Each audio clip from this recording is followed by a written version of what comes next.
Hello. Can you hear me? Yes, I can. Okay, good, because I got my headphones in. Me too. Just inviting everybody. I'm so techno-tarded. Hey, hey, hey. Well, you don't even have to say anything, but Hey. Happy Saturday, everybody. Right. Oh, Lord, let's not even talk about Daddy Saturn. He trying to be mean to me. He is being real mean. Mean for what reason?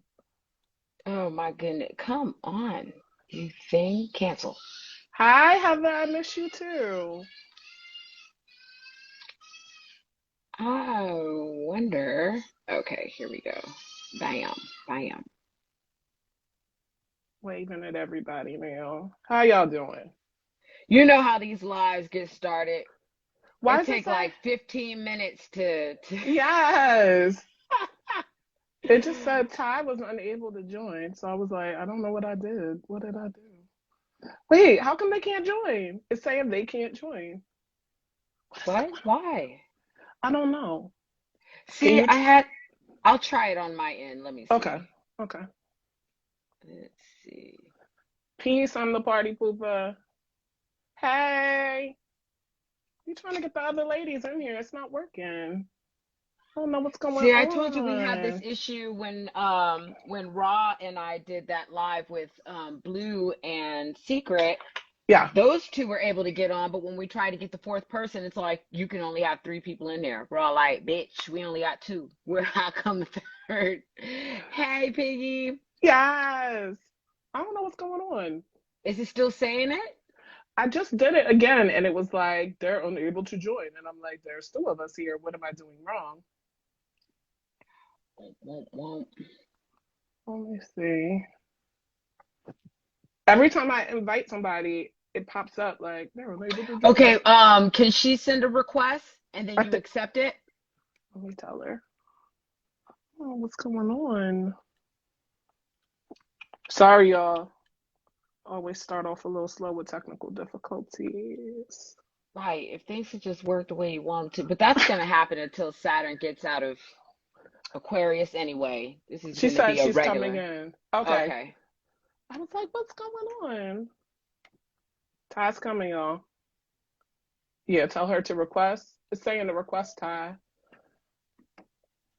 I'm waiting for something to pop up on the screen so I know it happened. Yeah, because I can't see an inbox from my side that says who's in the room. Got you. This is a little. I'm gonna have to look at my phone at the same time. Come on. Okay, thank you, Ty. She said she's gonna send it. Okay, cool. So we just waiting. Saturn on a Saturn day. What did Erica just say? Oh shoot, can't see what's going on. I don't know if they have to come in the video first, if that's why they couldn't join. I don't know. What do you mean? Like I sent a request to join. I didn't know if they were in the room yet. So Oh, okay. Yeah, you that know what might I happen. mean? Right. Like I don't know how this works. Let's see. It just let me request Ty and it's not telling me she can't come in. Um I don't know what's going Saturn on. in Aquarius. Saturn in Aquarius. Let me put a halt to y'all tech shit. Delay Right. with y'all tech shit. Okay. Wait. I'm here, Yay! guys. Yay. I'm just setting up my what you call it, Okay. my light, No because I want problem. you guys. I want to be able to see you guys correctly. So yeah, No problem. I'm Okay. here. Hi, beautiful ladies. Hi, Jennifer. Hey. Okay. Are we waiting for Okay. one more? Erica sent me a voice message, but I can't hear it because I'm in here. Wait, let's see. Thank you Is for she your in the my group? very light. Let me see. Yeah, thank you. Hi, What's the everybody. deal? There is so much to talk about, Yes, guys. there I'm is. sorry. There's a What? lot. There is a lot. Why won't it let her? Okay, now it's saying she can't join. I don't think she's in the room though. I don't know. Erica? Yeah, it's. Oh, she just sent a message, I think, on the team thing. I think that's the notice I just Oh, got. okay. No, Okay. yeah, I sent a message saying that you couldn't hear the message. Yeah, I can't hear her message. So I don't know what she said. She sent me a voice, like a voice message. Hi, everybody just coming in. Happy Saturday. Y'all could just bear with us a little while. We're gonna get into some discussion soon. Right. Let's see what we got. And hopefully Hi, Instagram isn't Ange. being an ass and it's actually sending out the invitations. You know how they do. Yes. Oh, she What's said, the "What's the subject subject today? today?" Everything. Got a lot of Astro stuff. How the South Node in Scorpio is whipping people's ass. Yeah, it How definitely about is. that? Ma'am. Ma'am. Y'all called that happening though. Y'all Yep. definitely called that happening. Way Yeah. before it entered. People really been underestimating that. I don't know. They talk about everything else, but I'm like, do you understand the nodes are in fixed signs? Why are you guys playing games with that? Right. Well, there's also that thing about people getting comfortable with you know, they expect that when transits hit, they're just like, boom, you're gonna feel it and then it's over with. Right. The thing is you get settled in those motions, but it doesn't mean that it's over with. It doesn't mean it's done with you, you know. Yeah. Like we may start to be getting comfortable with Saturn and Aquarius. We still have like a whole year to go. You know? Y'all, it's not over yet. Okay. No. Ty about to come on cam. Yeah, I'm about to come on. No problem. Here we go. Here we go. We're getting warmed up. Is the audience? I can't see the no. Everybody's coming in. Sort of. It's getting there. Yeah, it is. It helps Mhm. if everyone shares it too. And then that way, algorithms for Instagram start shooting up and then it becomes more like known, if that makes sense. Yes. Yeah. So if everybody could share the live, it tells Instagram that, hey, you guys want to see them for real? Yes. Well, maybe we'll go ahead and let some more people Oh, know then. Let's see what's going on. yay! In the building. Hey, beautiful. How you doing? Everybody good? I'm at home, so let me I was just comfortable. And can you turn the heat down? You know how to turn the heat down? No, we're getting lit. Turn the heat up. Can you turn? Cause I'm roasting in here, you know. But then again, it could be hormonal. Yeah. Well, the moon is in Cancer, so Ladies, perfect time to be having a okay. Moon is on conversation. my sun and on my Venus. Ah. We are in the house because that's where you're supposed to be when the moon is at its house, in this house in Cancer. You're supposed to be in the fucking house. So we're in the Right, house. right. Appropriate Somebody as is on their hell. phone right now trying to hurry up and get home because you said that. Right. They They like, want to. They oh, want to go out and party. They want to go out and party like the moon is in Leo, but that's tomorrow. right. See? And even still, I would, you know, I don't know, maybe because I'm so damn cautious when well, it's for me personally, because I'm a Capricorn Sun stellium, that when we start getting into Aries season, it's time for me to hold on a Yeah. minute. You know what I mean? Because so much with Mars in Aquarius, things can happen so quickly when it comes to Aries energy. Yes. Fights, violence, quick violence, sudden cutoffs, car accidents, run-ins with the law, police, all that. No, I'll be home. Okay. That's where you should be. I'm I already agree. accident prone because I have Mars square Uranus. You don't. Right, same. That right there is another thing. You got Mars and Aquarius, and I already have their two planets squared. Now I'm gonna stay right here. I didn't even want to check the mail today. The door, I don't know. I had to unlock the doors, and it wasn't happening fast enough. And I'm like, let me just take that as a sign. Maybe I don't need to step outside and check the mail right now. Step right back in. So Well, Aries season, it's about the self. So everybody, you guys, whatever you need to deal with to feel better about self, to correct self, to say, fuck them over there, I'm worried about myself. Fuck them over there, I'm worried about myself. I got to get myself right, my issues right. Don't feel guilty about taking that stance because that's the energy that we're in. yeah, Right.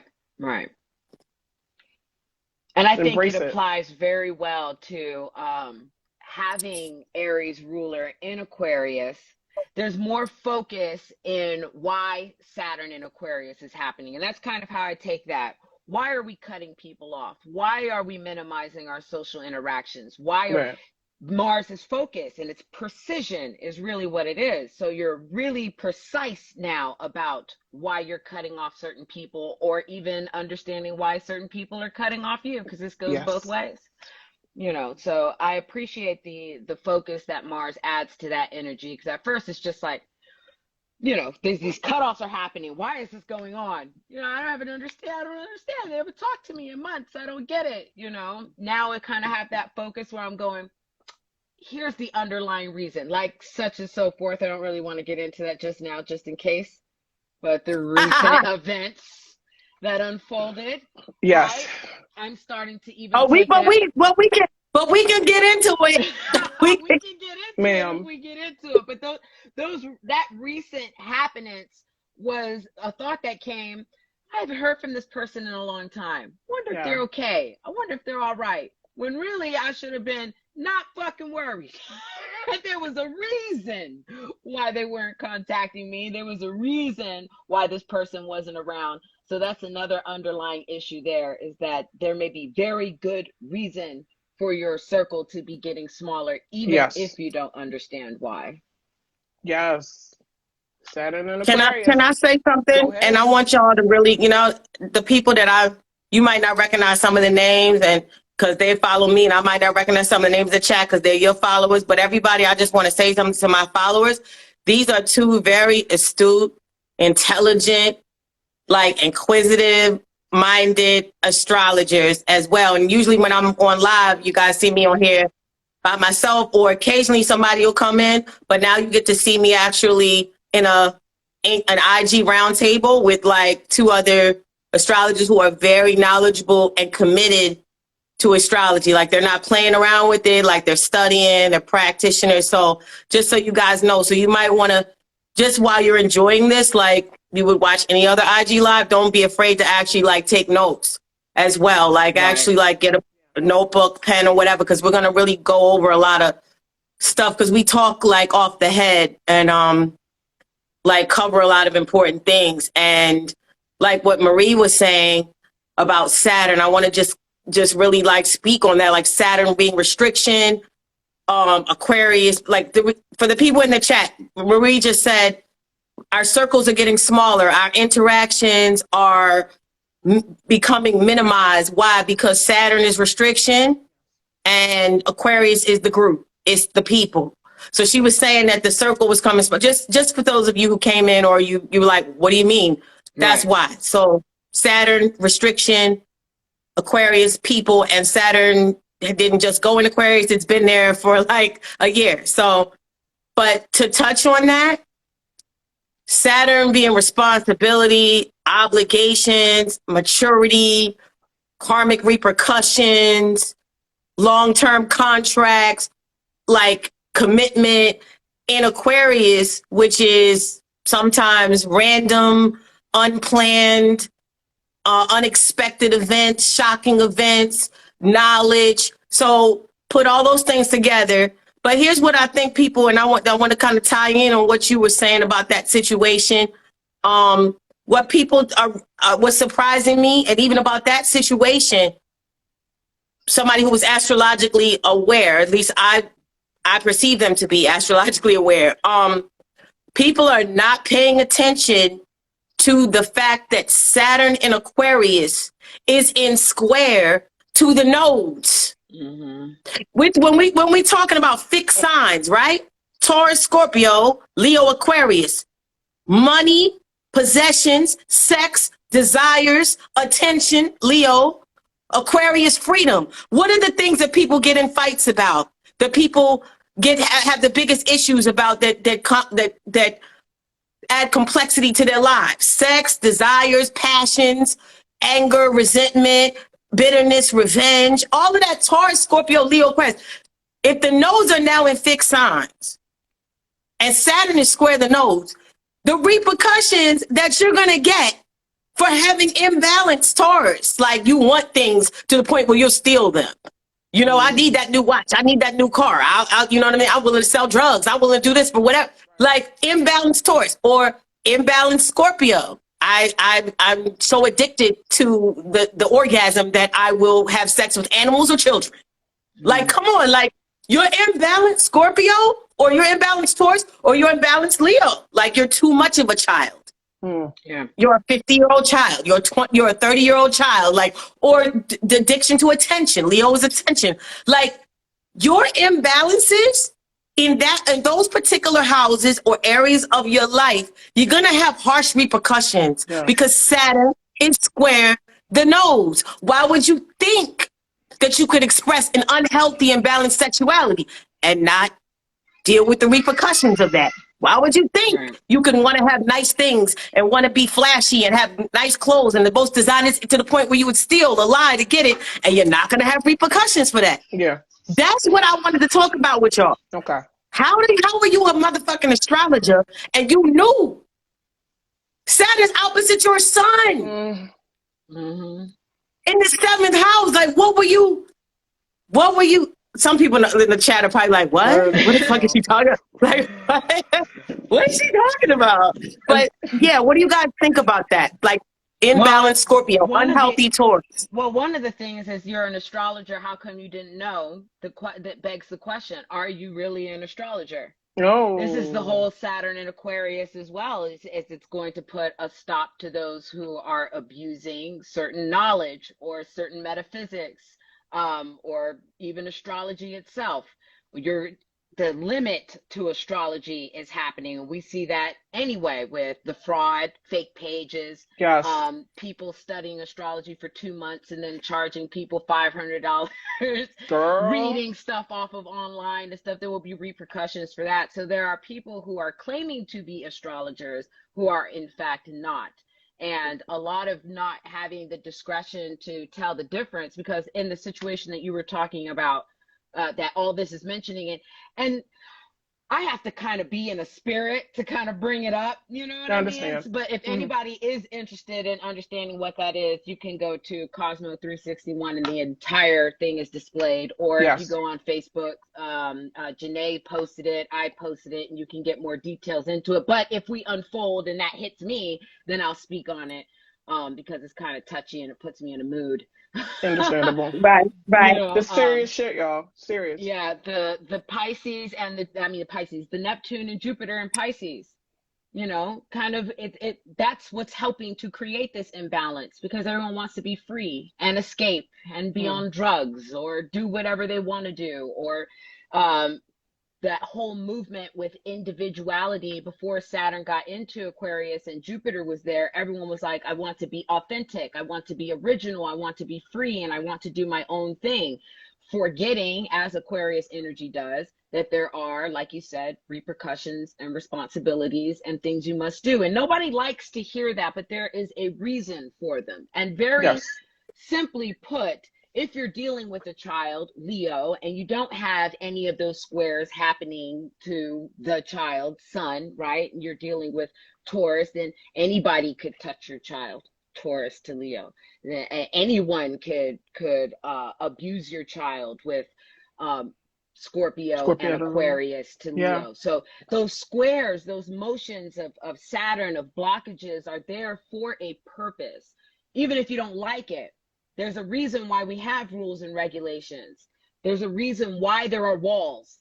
You know, if there were no walls around your house, but we didn't used to have walls. We were living in tribes and we had to open, you had a guard. There were still people keeping watch over you while you slept. You were at least in a hut or something, or you were in an environment where you were protected by some kind of boundaries, some kind of circle of protection. And there's this issue of those that don't want to adhere or pay attention to those rules or regulations that are causing these downfalls in people's lives, in their careers, in what they desire, in what they want. It's forgetting that there are walls and that walls serve a purpose. Boundaries serve a purpose. Personal boundaries as well. Auditing your circle, Saturn and Aquarius as well. Who am I connected to? My circle's getting smaller, like you said earlier. And someone asked in the chat earlier if Aquarius was ruled by Uranus, and then someone else said it's ruled by Saturn. It's ruled by both. The ancient ruler is Saturn. So that's the answer to that question. But it's ruled by Uranus. But we've been talking about a lot of things that were very Saturn and Aquarius before this came out. Like when we were speaking, some of the videos that we've done, if you guys haven't seen them, you can hit the link tree in my bio. It'll take you to the YouTube page. We've called out some of the astro fuckery that has been out there, some of the misunderstanding. That's one expression of it. But this one, and then the square to the nose, like Ty is talking about, oh God, this was sudden. This was unexpected. Definitely had something to do with the purging of the South Node. We talked about that in another talk we had. Both of you guys were so on point about what was going to happen with the nodes, how things were going to play out. It's only going to get more. I'm telling you, stuff is going well, the South Node in Scorpio, you know, a couple, like maybe about a month or two, I don't know now, it's been a couple weeks, maybe about 2 months. I did a brief live on YouTube because I'd never gone live on YouTube before. Only Instagram. And I just wanted to try it. And the second live I did was 5 things you should know about the South Node in Scorpio. Yeah. And it's on my YouTube page, but I definitely, you know, again, want to chime in with you guys, because one of the things I said was because Jupiter and Neptune are in Pisces, which is the sign of addiction, and the South Node's in Scorpio, which is, you know, obsession, hidden desires, subconscious, you know, passions that's a trine. So what we have is, you know, the Jupiter, Neptune, and Pisces, you know, where people have addictions that they may be unaware of, because Pisces are not always about conscious reality. It's like, I didn't see that coming. You know, I didn't know. I mean, things kind of, like you said, there's no real well-defined boundaries there. Right. It's kind of like an open field of like, almost if you can imagine being in the ocean. And a lot of people know I've shared through public, you know, posts on my page that I love to swim. I'm an avid swimmer. I love to swim in contained spaces like a pool. I mean, you can't get bitten by a shark in a pool or stung by a stingray in a pool, right? But in the ocean, it's a whole universe out there. Nobody knows what's out there, right? So, but you can imagine swimming in an ocean and, you know, you just enjoying the water, especially like, you know, by Caribbean water's warm, as, you know, as opposed to like West Coast water, which is like cold, like Pacific water, but like the warm water, the current, and all of a sudden you look up and you're like, where the fuck am I? That happens to people. They actually have, you know, posts on the beach about what happens, what you should do if you get caught in a riptide. Which is like, okay, of course you're going to panic because you're like, well, I don't know if I should swim that way to go back. I don't know if I should swim that way to go back. So what I'm saying is that's very Neptune and Pisces. Like I was just in the experience to the point I was unconscious about where I was, you know, my surroundings, and I'm just enjoying it. And you know this from having Venus and Pisces. You know this, Marie. Well, Pisces is chaos.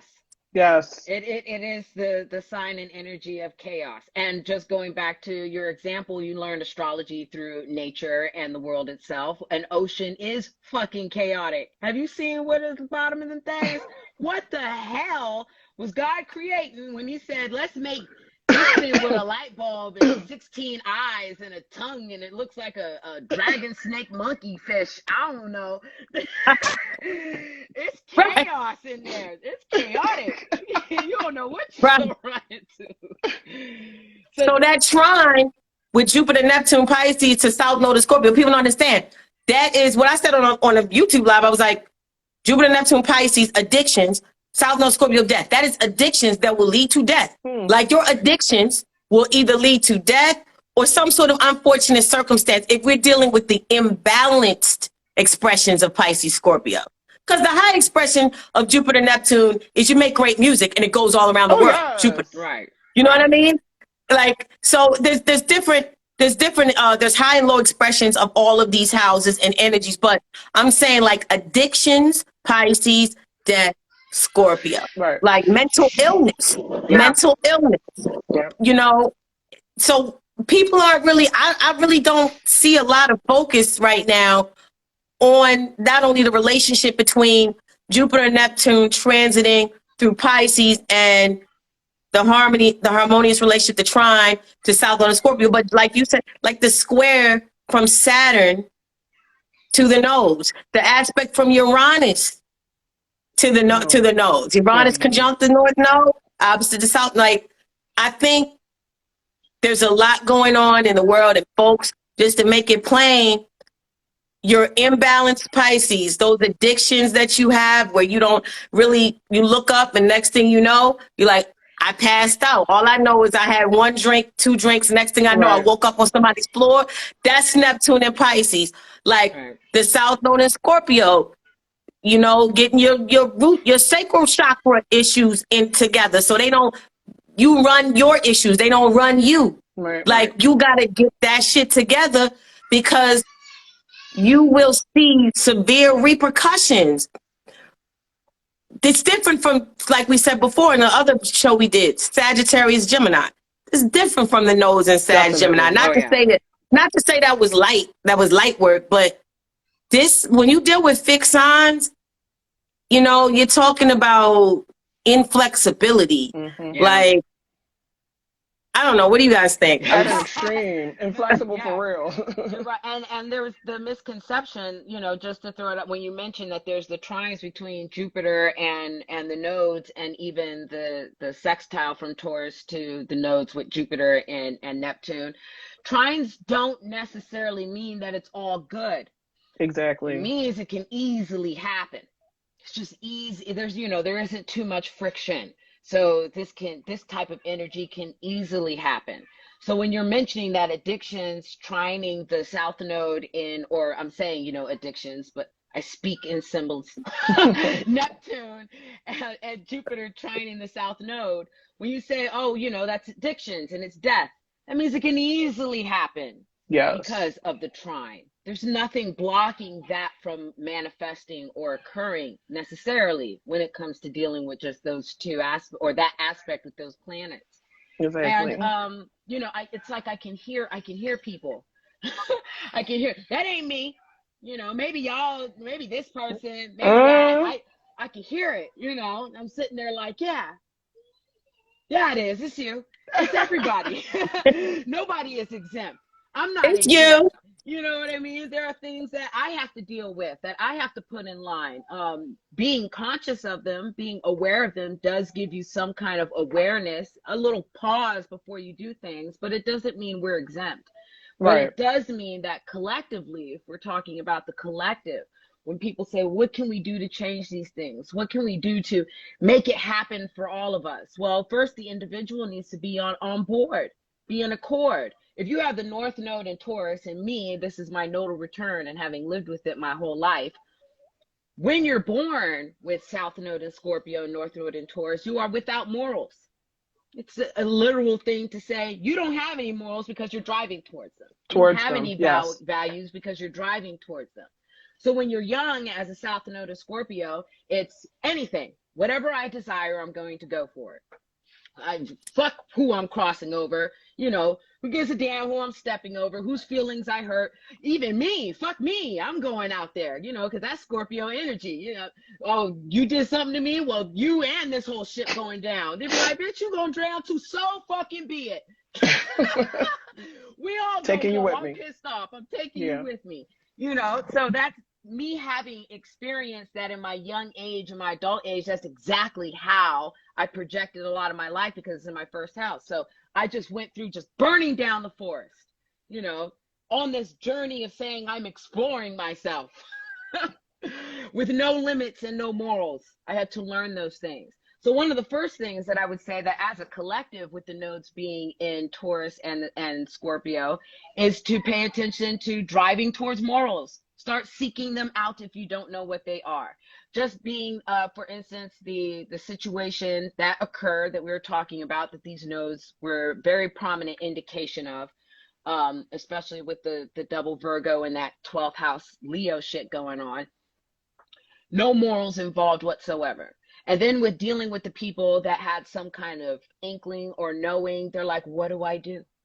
I have this information of this person who abused a child. What do I do? Yeah. What do you mean? What do you do? That's where those morals come into play. Some things don't need to be thought about. Some things don't need to be, well, I desire to be comfortable and I desire not to have any friction. So fuck what the morals say I should do. I want to be comfortable. I want to go after what I want. That's the South Node and Scorpio thing. Yep. Fuck the moral aspect of it. What is it that I desire? Where collectively, what can you do? Fuck your desires right now. What is morally right? What is the correct value? If you know something is wrong, just fucking stand on that shit. And everyone do it. And if somebody is confused, because they will be, that's the Neptune trying the South Node. Look how the divine just sets us up with a test.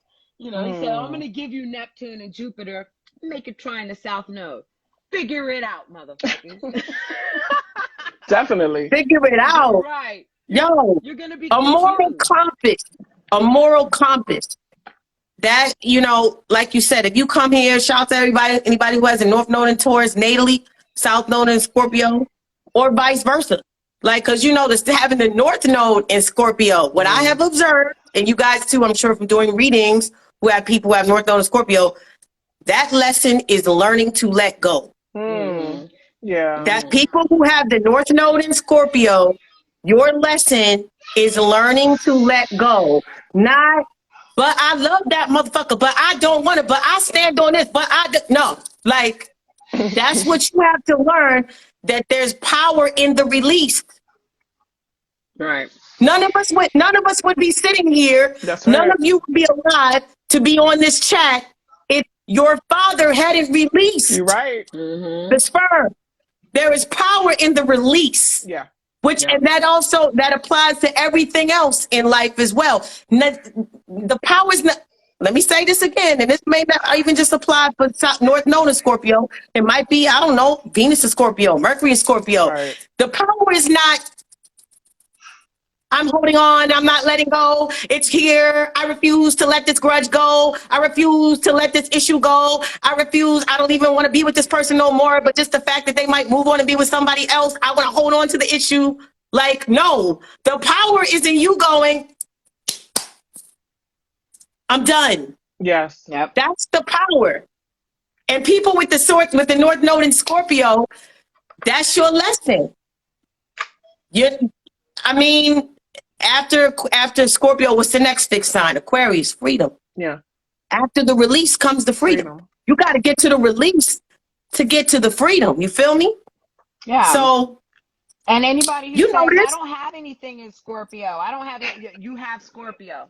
Everybody has Scorpio in their chart. Everybody has all 12 signs in their chart. I will go on for years about that. Yes. Whether you have a planetary placement or not, it's in your chart. See where it's transiting your chart. Oh my God, y'all see this? Y'all see this? What some people call out? Yeah. Saturn in Aquarius for having God complexes. True in some cases, but it's also making it clear what is flat out unhealthy and doesn't work at its best. Well, God complex without Saturn is Aquarius. Yeah. These are the I know. You ever hear them? I know it all. I know. Every time you ask them a question, did you know that? I know already. Do you know? They say you know, because I know. You know, so that's what that is anyhow. But Saturn in Aquarius says what you don't know. Oh, yes. You think you know, you don't know. This is what you don't know. And that's lessons that people need to, my whole thing is nobody is finished. Nobody is completely healed. Nobody is done. You know when you're done? When you're dead. Yes. That's when you're done. It ain't over yet. Because one, you don't know, if you're not 84 years old, you don't know what it's like to be 84. You don't know the lessons that come with 84, the type of body you have at 84, what kind of health regimen you need to take on at 84, what kind of friends you'll have at 84, the way you'll be talking, or if you can't talk when you're 84. That's why we're never done. There will be new lessons for the 84-year-old to learn. So it is the same thing. You're 21, you think you got it together. I'm an adult, I pay bills, I got kids, I'm married, I'm this. You're not done. You got to know what it's like when you're 28, when that Saturn return hit, baby. I got you. Then you be like, oh my God, now I got stressed. My kids are growing older. My relationship isn't going as well as I thought. My job's not doing well. You're not done. Now you got to get all the way to 50. You got to be retired. You got to know what it's like to save up money and not have a job. Or if you didn't save up money, what it's like to work when you're old. You're not done. So all of these lessons and all of these planet transitings and everything that everyone's going through, when will it end, they say? When will it stop? When will we just be able to chill? Never. You are always, and if you put that concept in your mind, if you accept that for the rest of my life, I am evolving, for the rest of my life, Saturn's gonna fuck me up, Mars gonna fuck me up, Pluto gonna fuck me up, hell, Jupiter and Venus can do some fucking up too. Yes, they can. Neptune gonna fuck me up. All these things, if I just accept that I'm going to consistently evolve, then it's not so bad you're along for the journey. So it's one of the things that I want everyone to keep in mind, that, you know, because we get kind of known as the bearers of bad news when it comes to astrology. You know, but it's not that. It's caution, it's awareness, it's preparation. It's the things that people don't want to hear but may need, so that they can find their way through this journey. But we ain't chilling. But it's not even always about the punishment. Like, oh, I was incarnated in this life because whoever the architect of this universe is, he wanted to see me, you know, be inflicted with punishment. It's not that. Like, this is an evolutionary experience. I feel like, well, as we just said earlier, some people don't use it. We all don't use astrology for the same things. Right. But, you know, like you and Roz spoke about on that live, some people are using astrology as a manipulation tool to take advantage of people for whatever reason. So everyone's using it for whatever they feel they need it for. But I personally, you know, believe heavily in evolutionary astrology, meaning that this is about you understanding self. I just sent it to you. You know what I'm saying? No problem. You understand self, the key to expanding self-knowledge, because know thyself, right? Like over everything else. That makes you, it's easy to understand everything else when you know self. And then you can see the relationship that you have with everything else. Like we said, the ocean with Pisces, or the sun with Leo. You're connected to everything in nature. It is in you, and you are in nature. But this astrology, and everybody knows on this chat who can verify, I always explain it, like, to people, especially with the readings. This is about you using your chart like a toolbox. Yes, ma'am. So you know how to reach in your toolbox, and you don't get a hammer when you need a wrench. You don't get a screwdriver when you need a hammer. You get the right tool for the right job. And Mars is a tool. Saturn is a tool. Uranus is a tool. And your personal growth process that occurs throughout the duration of your life, like, if you're using it correctly, you can use it in a way where it's assisting your growth and it's promoting your growth, your personal growth, as opposed to being like, that's fucked up, to, you know, I'm having a Mars return and I was in the grocery store and somebody bumped my shoulder. You understand that that was the energy, right? Yes. That was the energy. You know what I'm saying? And this is about us understanding the laws of energy, which we can't escape. And although we talked about this, I understand that in the so-called spiritual community, the metaphysical, new age community, the selling point is we can manipulate energy, we can change energy, we can transform energy to the point where, you know, I can make this person, I can make this person engage in these actions. I can make this person, you know, change their perspectives, whatever. This whole manifestation, this whole manipulation of the idea of manifesting reality and bending reality to your will. But we know this, and we tell people this, listen, that chart is what it is. That chart is what it is. And the best thing for you to do, even if you don't subscribe to astrology, to respect the laws of the universe. Yes. Because you're not, this manipulation that these readers, these so-called practitioners of different spiritual esoteric studies telling you, well, we can manipulate this and we can make your husband come back and we can make her do this and we can, these people are taking your fucking money. Yep. They're taking your money. They're really manipulating you probably when you're in a space of emotional weakness or whatever's going on. Like, let's just be real here. The spiritual community is a dumping ground for mental fucking illness. Yeah. Let's just be real. Addiction is drugs, sex, and rock and roll, hip hop, whatever, country, Peace, whatever music you want to add to that. That's exactly what the hell it is. And it wasn't always like that. We know that. And there's good points to it as well. We get that.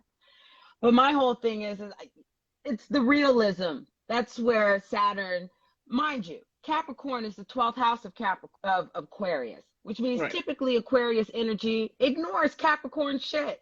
It ignores responsibility and things of that matter. It doesn't want to pay attention to that. Ignoring it causes them sorrows. Anyone with heavy Aquarius energy. Now Saturn's in there saying, you can't hide it. You can't ignore me now. We're going to start getting real about some of this shit you think you know. And you're absolutely right that, you know, people are joining these groups and they're taking advantage of people using, we're on the 54th dimension and things of that matter. And this isn't just to knock anyone who truly feels spiritually connected to whatever they're doing, but let's just be honest here. Yes. Nobody on this planet is manifesting shit for the simple fact that your manifestation is someone else's sorrow. Say that again. Your manifestation is someone else's sorrow. You know, it was a perfect example if anybody saw Bruce Almighty. You remember that with Jim Carrey? Yes. And God said, you think it's so easy to be God? You go ahead and be God then. So then, you know, he's all these prayers, I keep hearing them, so he puts them all in an email so you can answer them. And he says all these people are wishing for all this stuff and give everybody what they want. What everybody wants, I'm going to give it to them. What the hell happened to Earth after he did that? Chaos. It was the apocalypse. When he gave everybody what they wanted, it turned into straight chaos. First of all, 10 million people want to win the lottery, but there's only one bucket for lottery money. So if 10 million people got the lottery, y'all each getting a cent. How you gonna feel about that? You know, I want to have a big house. So do 10 million other people. So many big houses. You need people to build that. So now you have to put a whole bunch of people into slavery to build all these homes for everybody because you don't want to build it. You just want to manifest it. And every time, what is it with this obsession with manifestation? Every time it's fixed sign shit. Mm-hmm. Yeah. Taurus, I want more money, nicer clothes, nice watch, nice jewelry. Scorpio, I want to sleep with that person. You know what I mean? It's you know, Leo, I want to be a celebrity. Yes. Celebrity attention. I want to, you know, have my name in lights. Leo, it's always fixed sign shit. That's why I said with Saturn square these nodes in that Taurus Scorpio axis, people are going to really see the level of imbalance they have with respect to these fixed sign dynamics. Right. You know, like everybody want to win a lottery. Everybody want to win a lottery. Look. Yeah, why do people nobody manifested getting rid of all them pedophiles though? Where the fuck is that energy at? Where that energy at? Y'all want to manifest? I want to manifest healing in my life to never be hurt. And my yoni's a sacred garden and all this other stuff. And not in one part of your prayer or one part of your manifestation did you say, I want all the pedophiles to die. What would happen if everybody started manifesting that shit? No, because that's not what it's about. The selfishness. Look, we talking about Aries now. Now we're getting into Aries. Yes, we are. Yes, we are. Exactly. It's always a fixed sign shit. I mean, and don't get me wrong. Like the second house, that's after you identify yourself, Aries, then you got to determine your value. Yes. So I'm not diminishing the importance of Taurus or second house shit. My bank account, you know, my cryptocurrency, whatever. Like, it's important. But the thing is, it's all about, like I said, balance. Remember, Pisces, the addiction, the unhealthy relationship to money, to possessions, to having to the orgasm, whatever the fuck. Like the Taurus, it's like it's the unhealthy relationship that you had to these things that Saturn is gonna whip your ass over these next couple of years. That Saturn Aquarius is gonna whip your ass if you got unhealthy Scorpio. That South Node of Scorpios, unhealthy Taurus, unhealthy Leo. Yeah. I mean, not to bring it up. I don't want to go there because it seemed like y'all don't want to go there because trigger is like very much a trigger. And I see somebody put a question on the thing about. It was Tracy. Go ahead. Yeah, but I thought it was ironic. Never mind. I won't even go there. I won't even. Never mind. Never mind. Are you sure? You know. Are you sure? I mean, if you spark it off, I'm a light with you. Come on now, you ain't gonna smoke the blunt by yourself now. God damn it. Okay. Should I? Okay, I will. All right. So, all right. Those two pedophile cases, both men happen to be Leos. Saturn is opposing their sun, obviously, right? Wait, Saturn in their seventh house. Who's the second Leo? Polite. Yeah, he's the first one. I didn't even remember that. The other one that we were talking about is a double Virgo. Yeah, but don't he have Mars and Venus or something? Mars, Venus, and Mercury and Leo. Yeah, Leo. Yes, he does. Okay, so he has 3 inner planets, pretty much. Not the sun, but he has 3 inner planets, right? And like a Leo stellium. Yeah. Needless to say, so from what I learned from you guys listening to the live, the 2 victims, one was 7 in one case, and the other one was 14. Yep. Those are Saturn aspects. Yep. Okay, 1 Saturn square, and 14 is the opposition, right? Yeah. Right. Okay. Then you have this Saturn opposing the Leo placements in those two men's charts. All I can say about that is it seems to be a very Saturnian. Both of those experiences seem to be very Saturnian. Yeah. Because while Saturn was opposing the Mars, Saturn was opposing the Venus, Saturn was opposing the Sun for polite. I mean, I'm calling names now. It is what it is. This out there, the discussion. It's like I'm speaking from an astrological perspective. I just had to make the observation because that's what I would do. Okay. So it looks, even from the ages of the victims, and 7-14 being, Saturnian aspects, it seems to be a very Saturnian. Both cases seem to be very Saturnian in the sense of consequences for what? For imbalanced Leo. Yep. And not only for the other one, though, real talk, Mars and Venus in Leo. First of all, Mars in Leo is somebody who harms children. But in the 12th house, if you say he's a Virgo sun, right? Yeah. In the 12th house, Mars and Leo in the 12th house, you're going to jail for harming kids. Like touching kids, Venus in Leo. Mm-hmm. And you had a secret 12th house addiction, Pisces. Obviously, I don't believe that.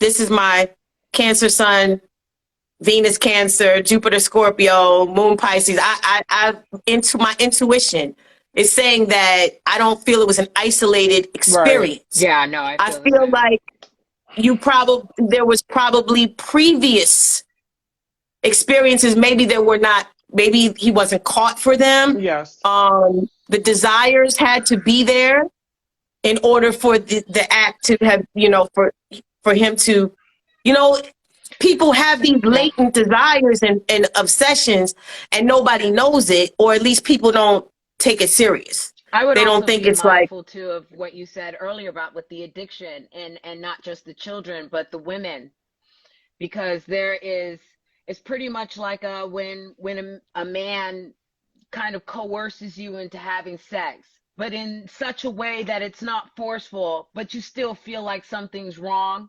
It was manipulated. Right. It was being manipulated, which that is the South Node in Scorpio's manipulation. I'd imagine that there are also women out there now presently from those 2 incidences and from others where, honey, in real life, you were manipulated. It wasn't no spirits. It wasn't no ancestors. It wasn't no chakra tantric. It wasn't none. It wasn't shroom psychedelic trips. You were drugged. You were taken advantage of. Right. End of story. Coercion. Yeah. Lord. Have Jupiter, mercy. Neptune, and Pisces trying to South Node in Scorpio. You were taken advantage of with narcotic substances for sexual gratification purposes. Period. Thank you. You gotta watch that. That Yeah. E pills and all that shit. Watch that shit now with Jupiter, Neptune trying to South Node too. Like, just I'm not telling people how to live their lives. I'm just saying do things with that in mind, like moderation, and because remember when Biden did like a couple like months ago, they had that thing where like they were gonna have drug houses. They were going to provide people the paraphernalia. Yeah. They were going to provide people. I was like, they're going to give you the needle to shoot up. They're going to give you the crack pipe to smoke. Like, that's the most Jupiter, Neptune, and Pisces trying to South Node Scorpio thing I've ever heard. Motherfuckers is going to OD. Motherfuckers is going to OD on the spot. Right. Like, do you remember that story? Yeah, do you remember that? I was thinking, like, how come he can't hand out no blunts? Because it don't kill nobody. That's why. I'm all like, God damn.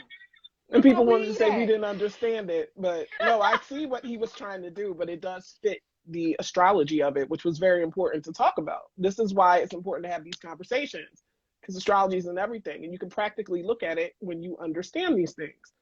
I wanted to ask y'all something, too. With the manipulation and the coercion, I remember a long time ago, there was this running joke on Facebook and some of the astrology groups about, okay, I ain't gonna let nobody see my chart because I don't want anybody trying to coerce or manipulate me, knowing, you know, my placements and stuff. Right. And I, at first, was one of them people like, what's somebody gonna do? Delineate it? Like, like, what they gonna do? It's not a social security number. You know, I was saying all this shit.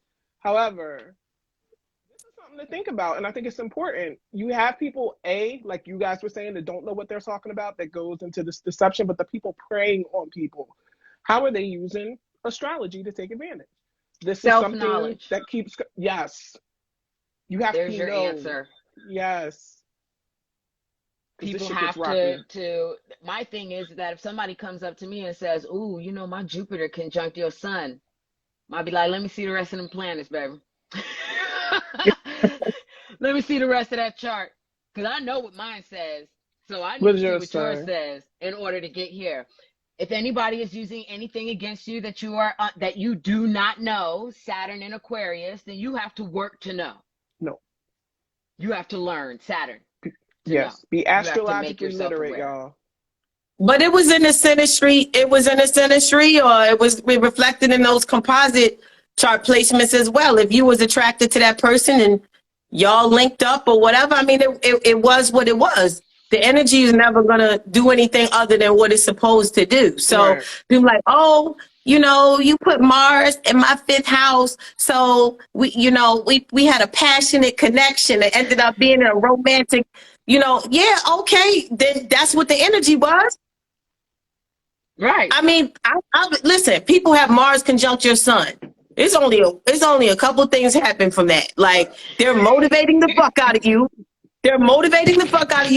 Or you guys got sexual tension, or you guys end up fighting every night. Like, it's the energy. Like, right, and the energy gonna be what it is. Anyway, like just to go back to what you said about, I don't want to show my chart because somebody can use it against me. With or without your chart, somebody gonna use something against you. That is true. At the end of the day, exactly. In hindsight, we gonna find it in your chart exactly what it was. That is true. People don't understand that you can't use or do something to somebody that wasn't already destined for you. If it was in your journey for you to learn this lesson, you were gonna get it whether they knew your chart or not. Period. Because before people became aware of astrology, we were still getting done over, flipped upside down, hitting the backside, ass hanging out the window, whatever it was. Became aware of astrology, looked at the chart and said, there go my ass out the window right there. And that goddamn, I didn't even know astrology. It's right there. My ass is out the window. Exactly. So that's what really irritates a lot of these folks that subscribe to the whole, you create your own reality. They're like, well, what are you trying to say? If these transits and these charts suggest that these events are supposed to happen, or these interactions between people or whatever, are you saying that this shit has already been architecturally designed and I'm just playing a role in the script? You're motherfucking right. Yeah, that's what it is. You're playing a role in a script. That's it. That's accepted. Yeah. Listen, if the universe would be super chaotic, it is chaotic. We have chaos and order together. Right. And that's what makes creation.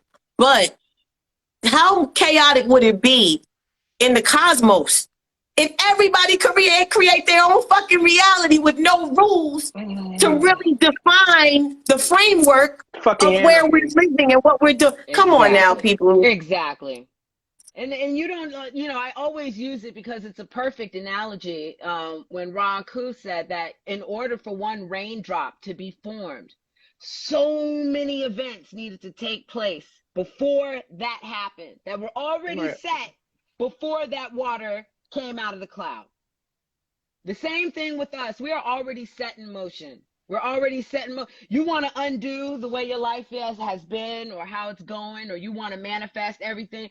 Just even looking at the chart, one of the other examples that he uses, what you're doing today is in your great-grandmother's chart. Right. What you're going to do tomorrow was in your great-great-great-great-grandfather's chart. You'd have to undo their whole lives. Everything. You'd have to go back to the very first person who spit out your lineage for you to be able to manifest anything or change anything. Undo that. Undo all of the elements needed to make your raindrop ass. Because all of those elements were needed to create you. And your element is needed to create what's coming after you. Where's your room in that? No, enjoy the ride. Enjoy it. Hate it. Cry about it. Throw your hands up. The divine gave us all the emotions. Feel however you want to feel about it. Sit in the front seat. Stop kicking and screaming in the back seat. Just sit in the front seat, not behind the wheel, and enjoy the scenery. Hard concept. I think that's disturbing to people. I think that's disturbing to people, though, because they want control. And then they go, and what sign is that? And what sign is control? Capricorn. Exactly. And I would say Scorpio. Low vibrational desire. It's Scorpio. That's why that South Node is going to whip people's ass. Yep. Because you're going to find out you don't have the control that you have control over a certain how you feel about it. And even that's in your chart. Ain't that about a bitch? Yeah, it is. We feel some type of way. I look at the chart and be like, man, I'm sick of this shit. I'm just so angry. Why moon in Aries? God damn it. Yeah. I mean, free will and determinism versus determinism is a real touchy subject. It is. No problem. Free will versus determinism is a real uncomfortable subject for a lot of folks. I get it. But you got to just, I think you're given a certain amount of freedom, Aquarius. Certain amount. But even like, you guys were just saying with Capricorn in the 12th house of Aquarius, Capricorn is like mathematics, right?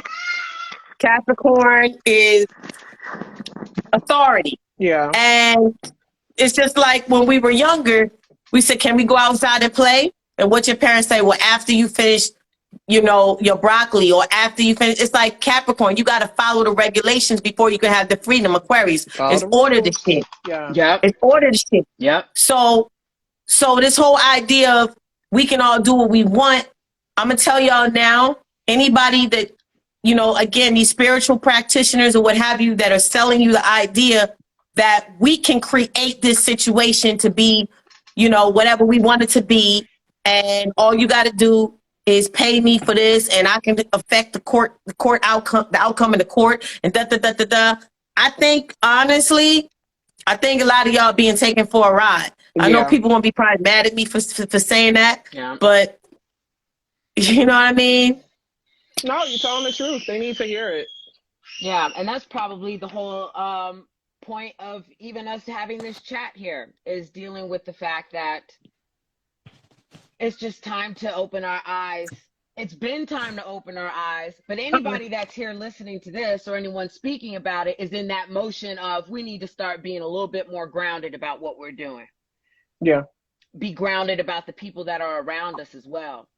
You know, because there's the thing that also irritates, burns my chaps. We know who these fuck people are. We see them, we hear them, we know. But what did I say about living with South Node and Scorpio? Fuck all that. Fuck the morality. My desire is to be over here. I don't want to take Erica. a detour. Hey, Erica, Hey. what's up, mama? Hey. Long time no see. Right. Glad to have you back on here with us. Because I know Absolutely. you are one of my favorite, bitch. Thank you. I'm happy to be here with you ladies again. How's it going for everybody? Pretty okay. We talking South Node and Scorpio. Saturn, yep. Aquarius shit. Oh, yeah. How has that been going for you guys? Have you guys noticed anything in particular for South Node and Scorpio? I've noticed a couple of things. Yeah, we mentioned two of them, Tara, Tahuti, and Polite. Oh, Lord. Man. Can you guys kind of get me up to speed a little bit? Just Yes, well, we discussed that, how that South Node, the fixed sign energy, dealing with that T-square motion of Saturn and Aquarius with the South Node in Scorpio and the North Node in Taurus, and people's wants and desires. Also the want for freedom and the lack of regulations, restrictions, and rules, and wanting to ignore that for people's wants and needs and desires over what's morally right. Thinking that they know something when Saturn and Aquarius says you don't know. Man, it was real active for last week, wasn't it? Because I think a couple days before that, that's when Will Smith smacked Chris Rock. So yeah, there's a lot of that going on in the air. Oh yeah, and with his Libra self and being Aries season, that was an interesting topic. But y'all, repercussion after. Did you see what Jada said? Yeah. What did she say? I didn't fully get into that. Lord have mercy, boy. We were all, this is the thing. People were rooting for her to stand behind him. Yeah. We're rooting for her to be like how Jaden did. That's how we do. That's he stood up for me. Whatever. Comes out to say, I don't need any protection. She's not a delicate wallflower. Says he shouldn't have done that.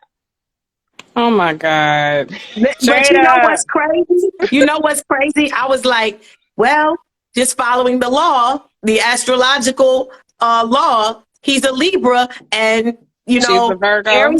Aries is his 7th house, so he fights for his partners. Yeah, exactly. But she sits right in his 12th house. So she don't even stand, he's going to get that. She doesn't even stand for none of that, because how she deals with her opposition is Pisces. Listen, ma'am. Is she tired of being the victim or what? Is that what that's about? I don't need protecting. Like, sis. I would not have said that. You know what's so, but you know what I found to be so ironic? Well, not even, I won't even say it's ironic. I'm not shocked. Out of this whole ordeal, and I guess we're talking about Chris Rock and Will Smith, but between Will Smith and Chris Rock and Jada, you know who's getting the real backlash, the real negative backlash out of everybody? Jada. Yeah. I've seen so many posts where they're calling her like a female narc. Yeah. And this completely went another way. It wasn't like Will, like you think people would attack Will because it's Aries season, people fighting impulsively or whatever. So I'm like, well, the sun is in Aries, you get up and smack somebody and then be like, oh shit, what the fuck did I just do? Aries is impulsive. Aries is impulsive. But people seem to be, from my observation, she's the one that's getting thrown under the bus, not Will.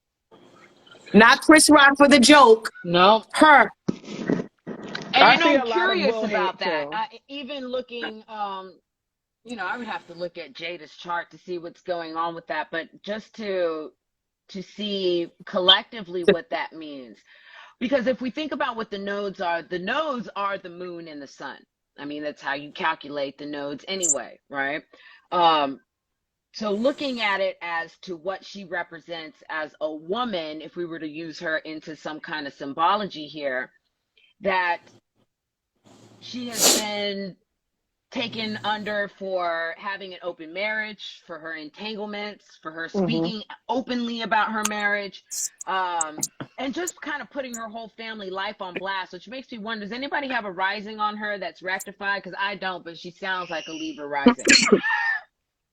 Lord, I know she's what? a double Virgo. Really, I'm trying to pull it up right now. I know she's a double Virgo. Oh, she is. I was gonna say that Virgo is real strong because it's that criticism that she can't escape it. I really don't think that she would have been able to pick any type of reaction in this situation that would have pleased people, because people are still mad about the August Alcina thing. Yeah. Which really, I don't even know why people are necessarily mad at her about that, because she wasn't running her mouth about that. August was doing that shit. Now, in one hand, I could see like, okay, keep your side, nigga, shut the fuck up. Pick better. But that wasn't, I don't know. Like, personally, I don't think that should have been all on her. And it seems like people are still mad because she didn't address it or be punished the way that people wanted her to be punished. So, yeah, I think that's what it is. Like, she's been...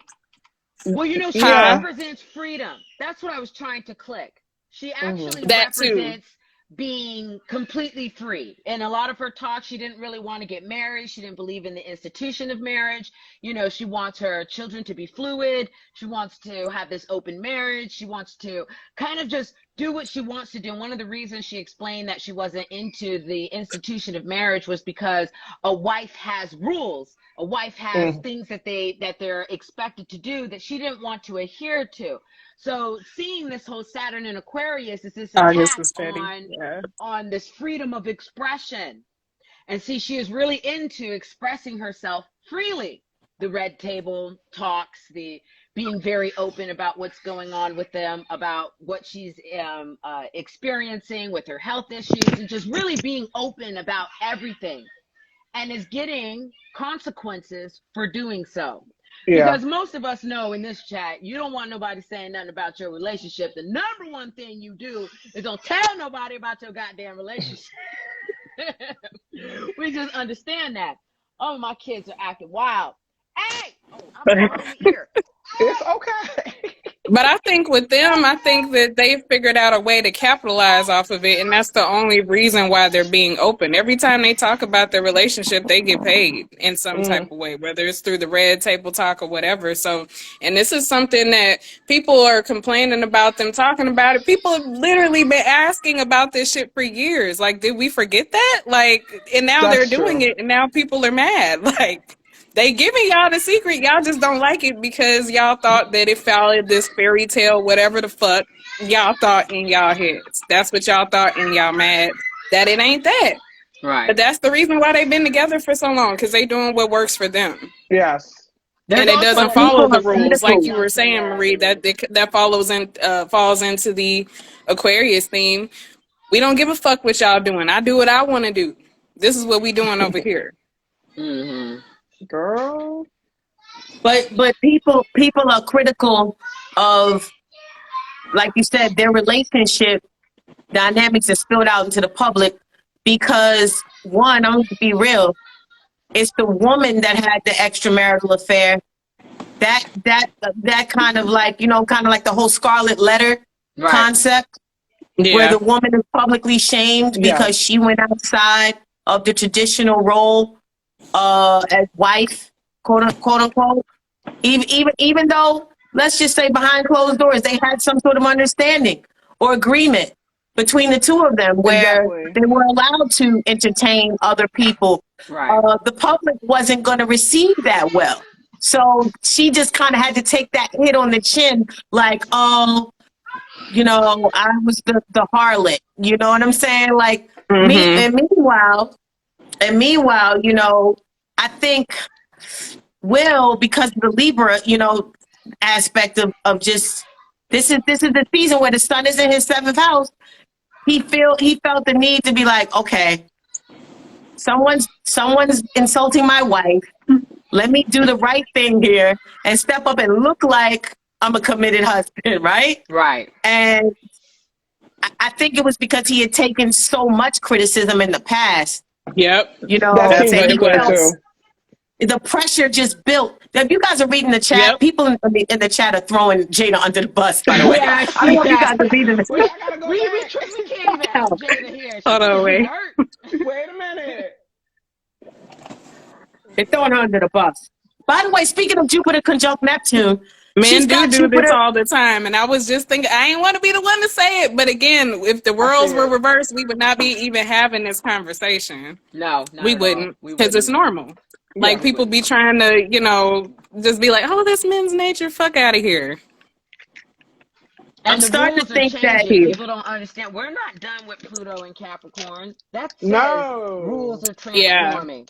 So for those that are and what Ty said about the Taurus holding on and not letting go, holding on so much that you refuse to let go, moral high grounds to a point where, you know, you're criticizing or downplaying everyone is also a bad indication of a Taurus energy, right?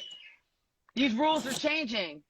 Pluto's going to go into Aquarius, and a lot of what people believe should be the rules for people won't be anymore. Right. And that's going people to be shocking. already having a tough time with it. Yes. Because of those fixed energies. But, you know, like, it's here, it's happening. Like, the more that you fight this change that's coming, the more uncomfortable it's probably going to be for you. Yeah. She's got Venus, Uranus, and Lilith as a stellium in Libra. I saw so that. she would never be in a conventional relationship. She got Venus, Uranus, and Lilith in Libra, which would, you know, in synastry would conjunct Will's sun, right? But I'm thinking, because they have her as a Sag rising, and somebody in the chat said she's possibly a Sag. They thought Sag rising as well for some reason. I don't know. They have her. Can you say why you think she's a Sag rising? Whoever said that. They have her birth time as 12:38 p.m. The two places I looked up her chart. We would still need to do some kind of rectification on that. Right. Yeah, because it's making this chart. Well, Jada should have slept in. We would probably have to do like how we did with Kanye, where we just dealt with planetary placements, knowing that maybe the moon or midheaven would be altered and whatever house it's happening in. Because if we can't absolutely confirm that with events in her life, then I wouldn't bank on a Sagittarius rising. We don't do just birth times over here. It puts Virgo. It puts her Virgo placements in the 10th house. That is being publicly criticized. True. You know what I mean? She has Pluto at 29 degrees, critical degree.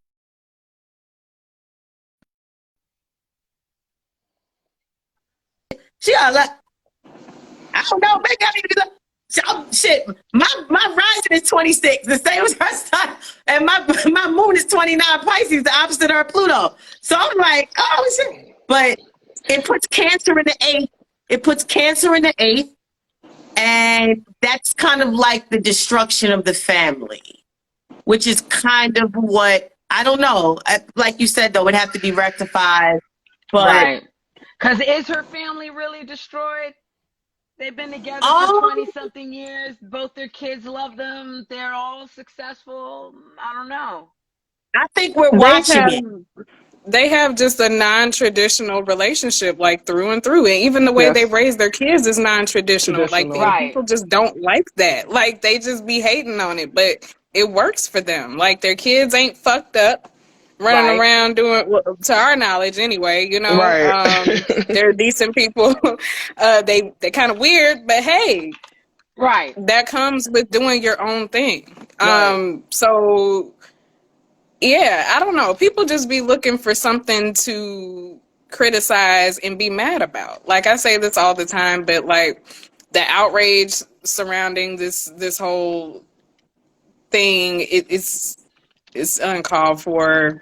They didn't even fight. Like, he ain't even slap him back. Like, goddamn, like, right, it was done when it happened. Right? Like, yeah, what's up with Chris Rock's chart? Why was he passive? I need to look at Chris. What's Chris Rock's astrology? I never knew it. Yeah, that is kind of weird. We checking it out. Let me see if I can grab my tablet. He is passive. You know, honestly, I thought that his joke, people say it's just a joke. They'd be, you know, you can take her sleeping with other men, but you can't take getting a joke. And stuff. That joke was in bad fucking Want some water? They didn't understand also that we don't know the parameters of their relationship. So everything everybody was saying was fucking conjecture, and it was pissing me the fuck off. Like, how do you determine what he should be mad about if you don't know the parameters under which things happen? So shut up. Like, don't worry about it, babe. Yeah. If I give you permission to do something, you fucking right, I'm not going to be mad about that. If you do something that you have no permission doing or that we already have beef, then of course it's going to be a fucking problem. No matter what it is. Like, I didn't even understand. Oh, you let somebody fuck you with permission, motherfucker. Ain't nobody going to be mad about that. Why would he be mad about that? Exactly. He didn't give nobody permission to Joan on his wife for fucking 4 years straight on some distasteful ass jokes in front of a whole bunch of fucking white people and all the people you could have picked out. You picked her. Like, come on now. That's not the same damn thing. He was as frustrated talking as about me. People's morals and values. You're trying to put two things together that don't belong. He ain't mad about her sleeping with other people. Obviously not, stupid. If he said it was okay. I'm like, that was their arrangement. Again, you want them to be mad about some shit you would be mad about. How does that make sense? Right. And you know, Jada is going through a Saturn Mars conjunction, or Saturn's rolling over her Mars. She has Mars in Aquarius, doesn't she?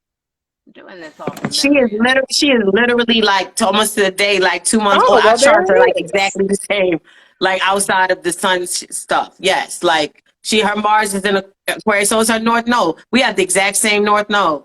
Oh wow! Literally. Chris Rock got Mars and Pluto conjunct in Virgo. Mars and Pluto. He got Mars and Pluto conjunct in Virgo, right? Which conjuncts Jada's sun. And Jada, so she was offended by that joke. Yeah. Watch what the fuck you say. She resented that shit. Mm-hmm. She got Mars. He got Mars and Pluto conjunct. Uranus is there too. That came off abrasive as fuck to her. She was not feeling that shit. Yeah, and you chooses the wrong things when it comes, and this is funny. Ooh, this is so, every time it just pops up. This is so a fucking Taurus energy with the North Node. Okay, so back in 2016, he got on her case again because she wanted to boycott. What was it? The Oscars or the Oscars So White? Yeah. Right, and he made this joke talking about you basically to say you weren't invited. How you gonna boycott some shit you weren't invited? Nigga, that wasn't the point. Yeah. The point was that there was a social justice issue that she was rallying behind. So here it goes again, another important issue about women's health and black women's hair and losing it to whatever health issues are going. And he makes another joke again. So really, this is this thing about Jada trying to be an activist for things that matter, that you would consider morally good, speaking out about the damage that emotional damage it may cause women to lose their hair, or boycotting something because black people are being treated unfairly. And this nigga attacks both of them. What does that say about his moral? Out of everybody that he could choose, he chooses two moral issues to say, bitch, please. Did I do it? You know what I find is interesting? That Chris Rock has the Virgo stellium, Mars, Pluto, Uranus. That's being hit in the face by your friends. Mars, Pluto. No, it is. Mars, Pluto, Uranus. Like is you being attacked by your friends? Like they were cool, right? At some point, like it's in the like the chart's never gonna lie. Like Mars Uranus is like Mars is the face, the face, right? Yeah. So, and Uranus is your friends. Yeah. Now, I don't know. It says his ascendant. It could be wrong. It says he's the Aries ascendant. It says he is a 19-degree Aries ascendant, which is funny because that's where the sun is today. So he's having his second birthday today. Literally. Ooh, the sun We're is talking on my about Venus today. Man. Allegedly. I'm looking at the chart right now with Astro theme. That's what it's saying that, That's where I'm looking to. He has an Aquarius stellium. So Saturn's on that stellium. So, he got smacked for something. Yeah, well, we said that. We don't know what was going on behind the scenes, but the way that it came up, there had to have been conversation. See, we don't know what the behind the scenes conversation. Right. These are people who know each other and have known each other for years. We don't know what was talked about behind the scenes. So the way that it's looking astrologically is that he deserved that shit. Right. It does. Yeah, that shit coming. He had that shit coming. Really, he did, because he not funny. I said it, but Oh, okay. I heard you. Marie don't think he's funny. I said it, and what you gonna do? Make a bad joke about me? Okay, so it looked like Erica froze. You froze, Mama? Oh, for just a second. Okay, yeah. Yeah, she back. Yeah, I was trying to see if I could leave this app. It won't let me do it. I can't find my tablet, so I can't see what y'all seeing. Oh, damn. He said he was bullied as a child. Yeah, he had a really rough upbringing. Who, Chris Rock? So his thing is to go back and yeah, which is amazing that he just sat there and took that shit. Well, now they're saying that he's considering pressing charges. Mm? Oh. Don't ask me how I keep up with this stuff. It just flies across my news thing. I check the news. I know what you mean. It's in all the feeds. I also saw, I don't know if this was true or not, something was in my Facebook feed about him not wanting to talk until he was paid to talk. Yeah, I saw that. I ain't mad at that. No, I'm not mad at it either. But I thought that was interesting. That was on my Facebook feed today. Ooh, okay, so then it says that there's so much confusion. Look at that, Jupiter and Neptune and Pisces. Now it's saying he's not going to press charges. He's not pressing charges.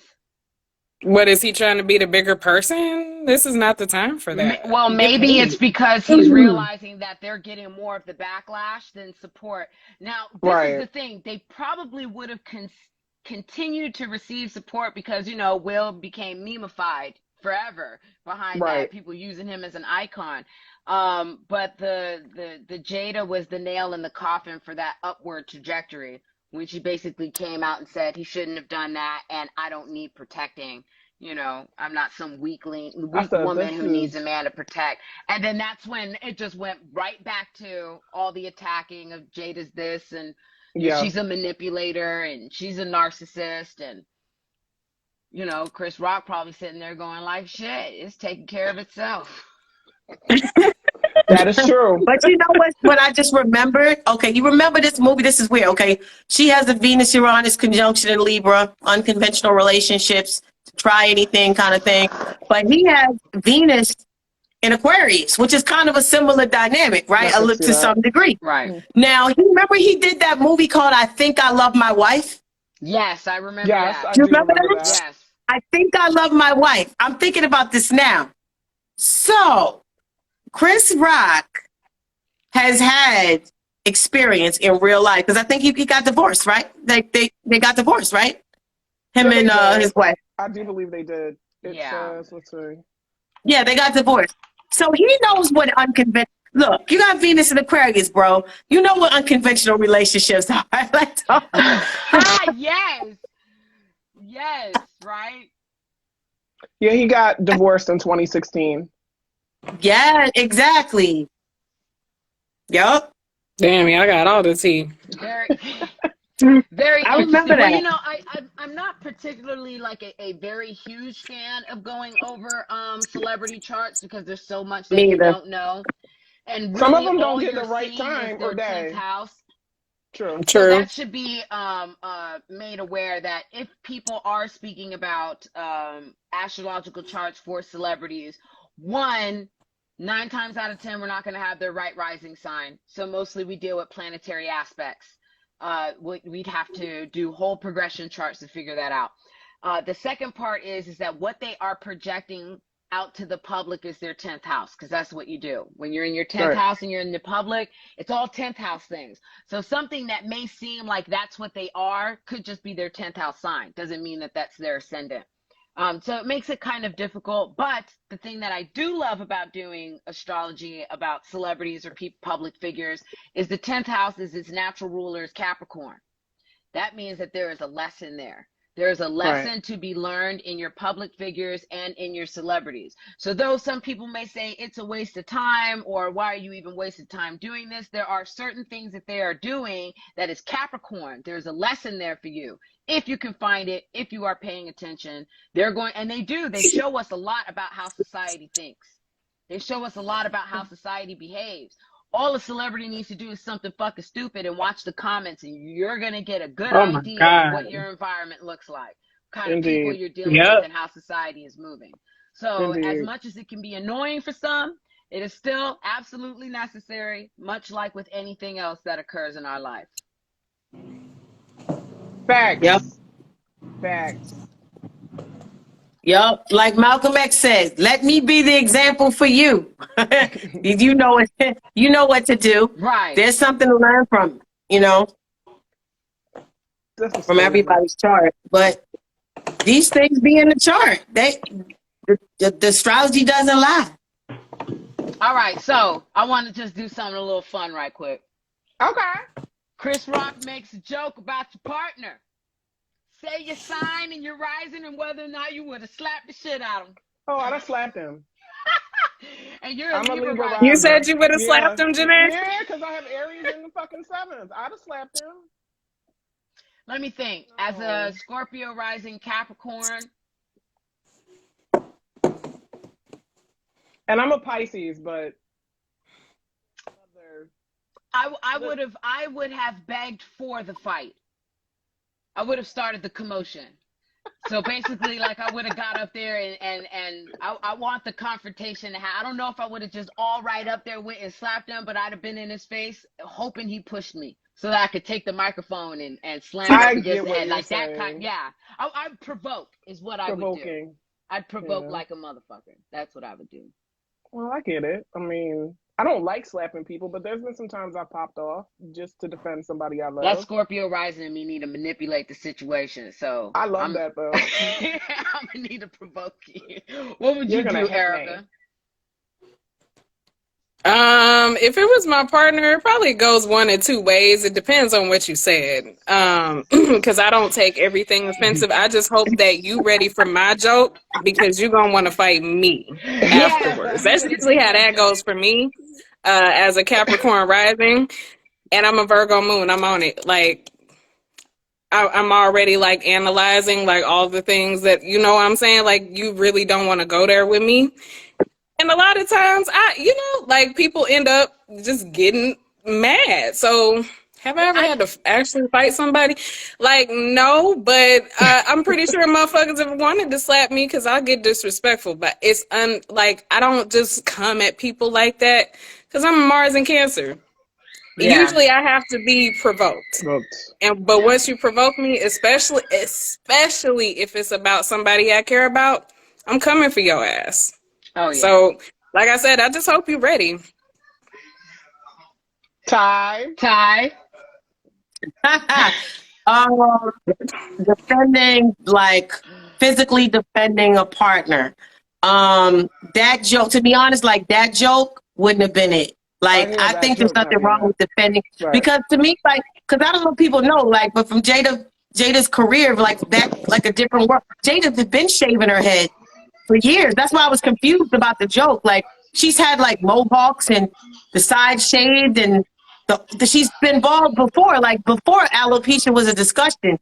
I've seen pictures of her like when she was like 20 years ago, like different world, like that era. She's had shaved head. Like black platinum blonde, like Caesar haircut, like low hair was always a thing. So I was like, why was that offensive? Because I couldn't get it. I'm like, it wasn't like she was like Beyonce, like somebody like Beyonce, where you've only seen flowing blonde tresses Right. Bless with you. the fan on her, like, Right. and the tresses are like, we never seen Beyonce with like the side shaved and line shaved here and the cut. Always, you know, like a mane. Well, you know, apparently like that joke was was a him. double entendre. It was supposed to have been a dig because apparently whoever played G.I. Jane, Demi Moore. she had like an affair with a younger guy. Ashton So it was like a double dig. So it wasn't just about the being bald. So I don't know if she caught it. Maybe people are looking too far into it, but that makes more sense than just her being offended by being, you know, the bald joke. And maybe it was because it was him too.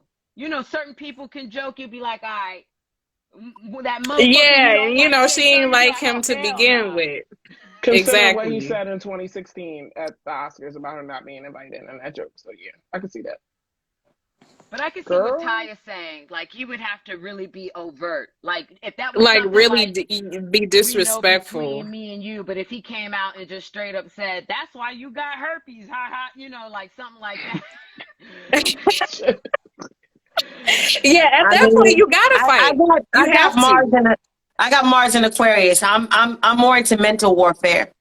Yeah, my Mars would have gone back. You would have been like, yeah, that's why I know what you got lined up in your bedroom. You like them long and sharp at the end, don't you, Chris? I'm into mental warfare. I'm like, I have no Aries in my chart. Like this, you know, like, well, everybody has the Aries house in their chart, but I only have Chiron in Aries, which is generational. Like, I don't, you know what I'm saying? Like that, I'm never the person that initiates the conflict. Right. But I never believe in like, and I, you know, it's funny, like this whole Aries season, one of these lives or whatever, I was talking about that, like the whole idea of warfare, like the art of war and, you know, 33 strategies of war, like these war books that people like have got, these classic war books. Right. Like I'm a firm believer that warfare is a part of life on all levels, not just physically punching and fighting people on the battlefield physically, but spiritual warfare. Like warfare is a part of life. It happens. But one of the rules I believe in warfare is that you have to be justified and you have to like exhaust all avenues first before you initiate. This is just what I've concluded about. I get what you mean, Ty. Yeah. I get what you mean. Laws. There's laws to even warfare. Like you're like we said, you're imbalanced Taurus and your imbalanced Scorpio, you know, can lead to you just, you know, self-destruction. But you're imbalanced Aries. You go around popping off on motherfuckers like unjustifiably with no real good reason, or that shit, you know, you render yourself defeated on the battlefield if you are unjustified with respect to the laws of nature when you enact violence on people. That is just what I believe. And of course, like I said, maybe somebody in the chat or who has Mars and Aries or Venus and Aries, y'all want to talk about it, because I don't. I got Mars, I got Venus and Cancer. Venus and Aries, America is for sure. Yeah, I do value slapping the piss out of people when necessary, because like some people, that's like the only thing that they understand. Like, and I'm like, I feel like that's kind of like obviously like the last step, but sometimes you do have to get to that, especially when you're dealing with somebody who has a lot of masculine energy. And guys, please don't go there with me with masculine energy. When I say masculine energy in terms of astrology, I mean fire, or you know, what's the word I'm looking for? Because I'm thinking of passive, the opposite of that, assertive. Right. So Aries being, you know, masculine and everything up in your face, or just people who have that Martian energy. Sometimes you gotta get with them just to level with it. I don't know what it is. Fucking weird, man, because like especially with Scorpios, like the motherfuckers tend to be bullies sometimes. I'm just saying, like, and it takes you sometimes whooping their ass to get them to get the fuck up off of you. I'm just I have this experience. Yeah. I don't know what it is with them. It's like a dominance thing almost. Yeah. But hey, like, I just say that to say, and then Chris Rock is an Aries moon on top of that. So I'm like, maybe that had to happen. I'm just saying. It had to be some karma, because karma is a hard slap to the face. So something he did, he deserved that. And it's interesting that you mentioned he's an Aries moon, because so is Ta. And he gets a real slap in the face. You know, the funny thing is Aries moon, that's like conflict in the domestic, like that's domestic conflict. Like Aries moon, you know? Conflict with women, conflict with the household, all that. Yeah. He did a movie called I Think I Love My Wife. You think, nigga? Like, really? You don't know? How many years was y'all married again? Like, come on. Like, the sarcasm in that alone. Like, Chris Rock. Really, Venus in Aquarius? You think you want a divorce? You think so? You think you love your wife? And like, the whole thing was because, wasn't it, he was losing passion, the desire for sex. He wasn't getting as much of it. Because I think in the movie he made a joke where he said at the beginning of the relationship, it's, ooh, honey, come home so I can suck that dick. And then after 20 years of marriage, it's like, ooh, honey, come home and look at these drapes.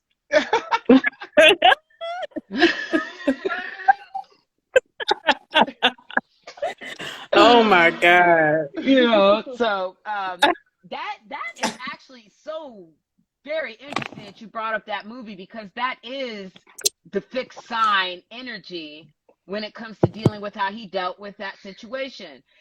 He desired more sex in his life. He wasn't really getting it. He had children. He had this domestic lifestyle, and he wanted to have an affair. And it took him realizing that his children were important and that his family was important over his desires, which is the South Node in Scorpio, for his values, the North Node in Taurus. So kudos. That was hot. yeah. Yeah. I'm confused. I think my Venus and Pisces. Well, yeah, I'm not throwing your Venus and Pisces under the bus, Marie, but like I think yeah. I'm gonna get that Venus and Aries over there to come. I'll provoke it. It's just no. Hey, I love a good confrontation. Like I like being direct. I really value directness, even if you're kind of aggressive with it. Like, you know, like it's honest. Like I feel like aggression comes from a really honest place. So, you know, if we got to get to that point, like I'll respect you at the end of the day versus water. You want some water? Okay. You know, I just respect honesty and directness. That's just literally it. Yeah, and Venus and Pisces is full of confusion. It is. I mean, Venus is exalted in there. It works wonders for the imagination. It works wonders for art. It works wonders for creativity, that Venus and that. But it completely dissolves everything Venus or anything that you have in there, you know. So I have been in situations in my relationships where any boundaries that I had, all the appeasing in the world just had no limits. I would appease until the death of me if I let my Venus and Pisces take control of where my relationships go. And having Libra in the 12th house, I'm saying it twice, saying that I over appease in my relationships. You know, I will yes man to death my partner, you know, to the point of complete chaos, because it's chaotic for me.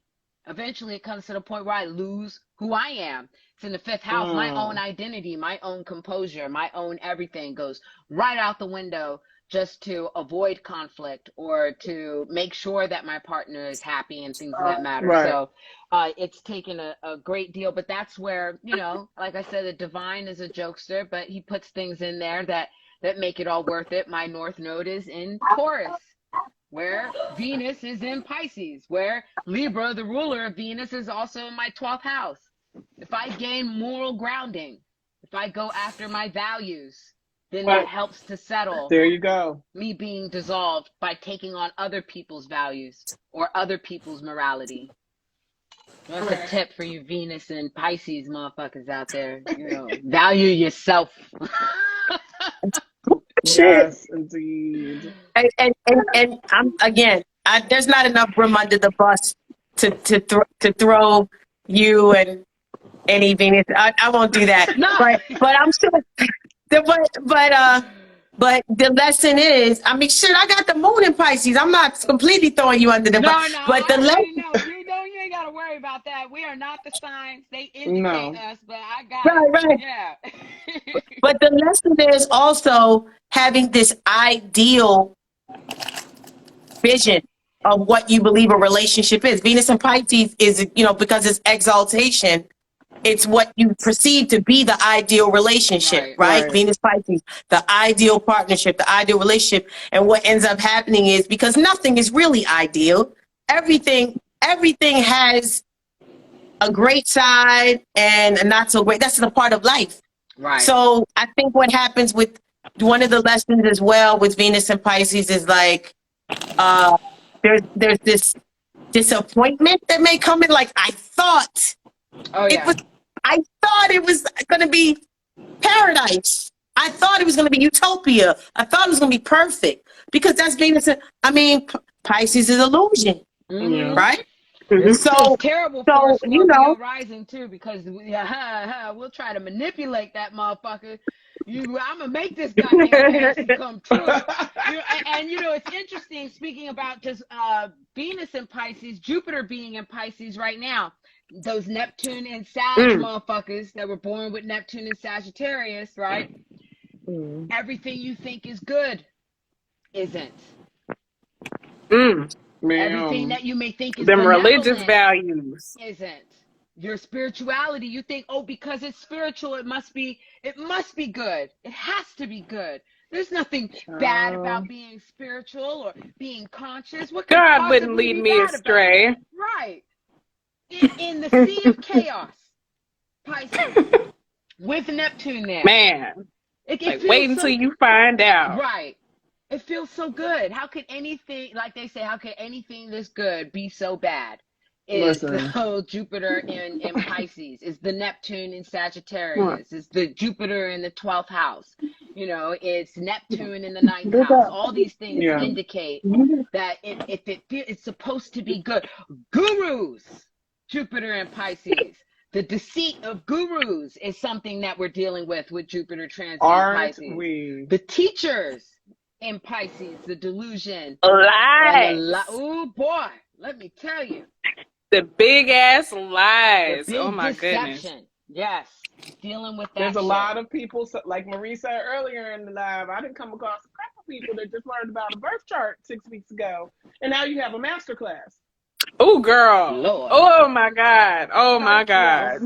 And people probably signing up for it like hotcakes because it looks because they don't know no better. And they say, I want to be here to help you. No, they want to fill their coffers. I'm like, you literally just figured out which your Mercury meant, and now you charging people for readings.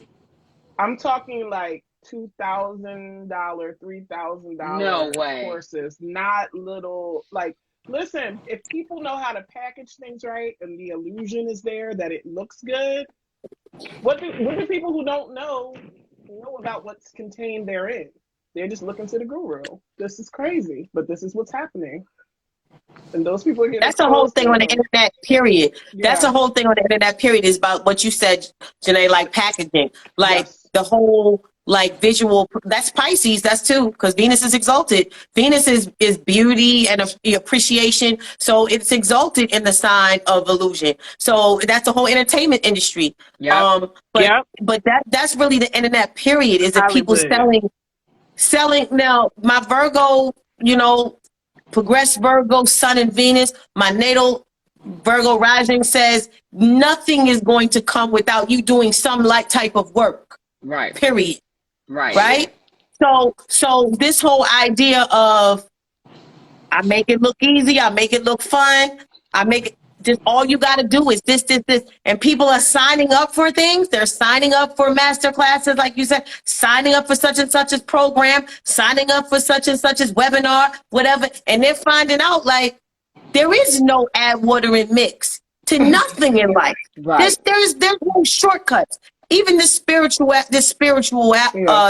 growth or spirituality, like we're talking about, where I just want to go to this practitioner and have them fix that in my relationship. I just want to go to this person and we can do some ritual or some magical sort of spell to deal with these people. No, life is not, there's no shortcuts. There's no shortcut.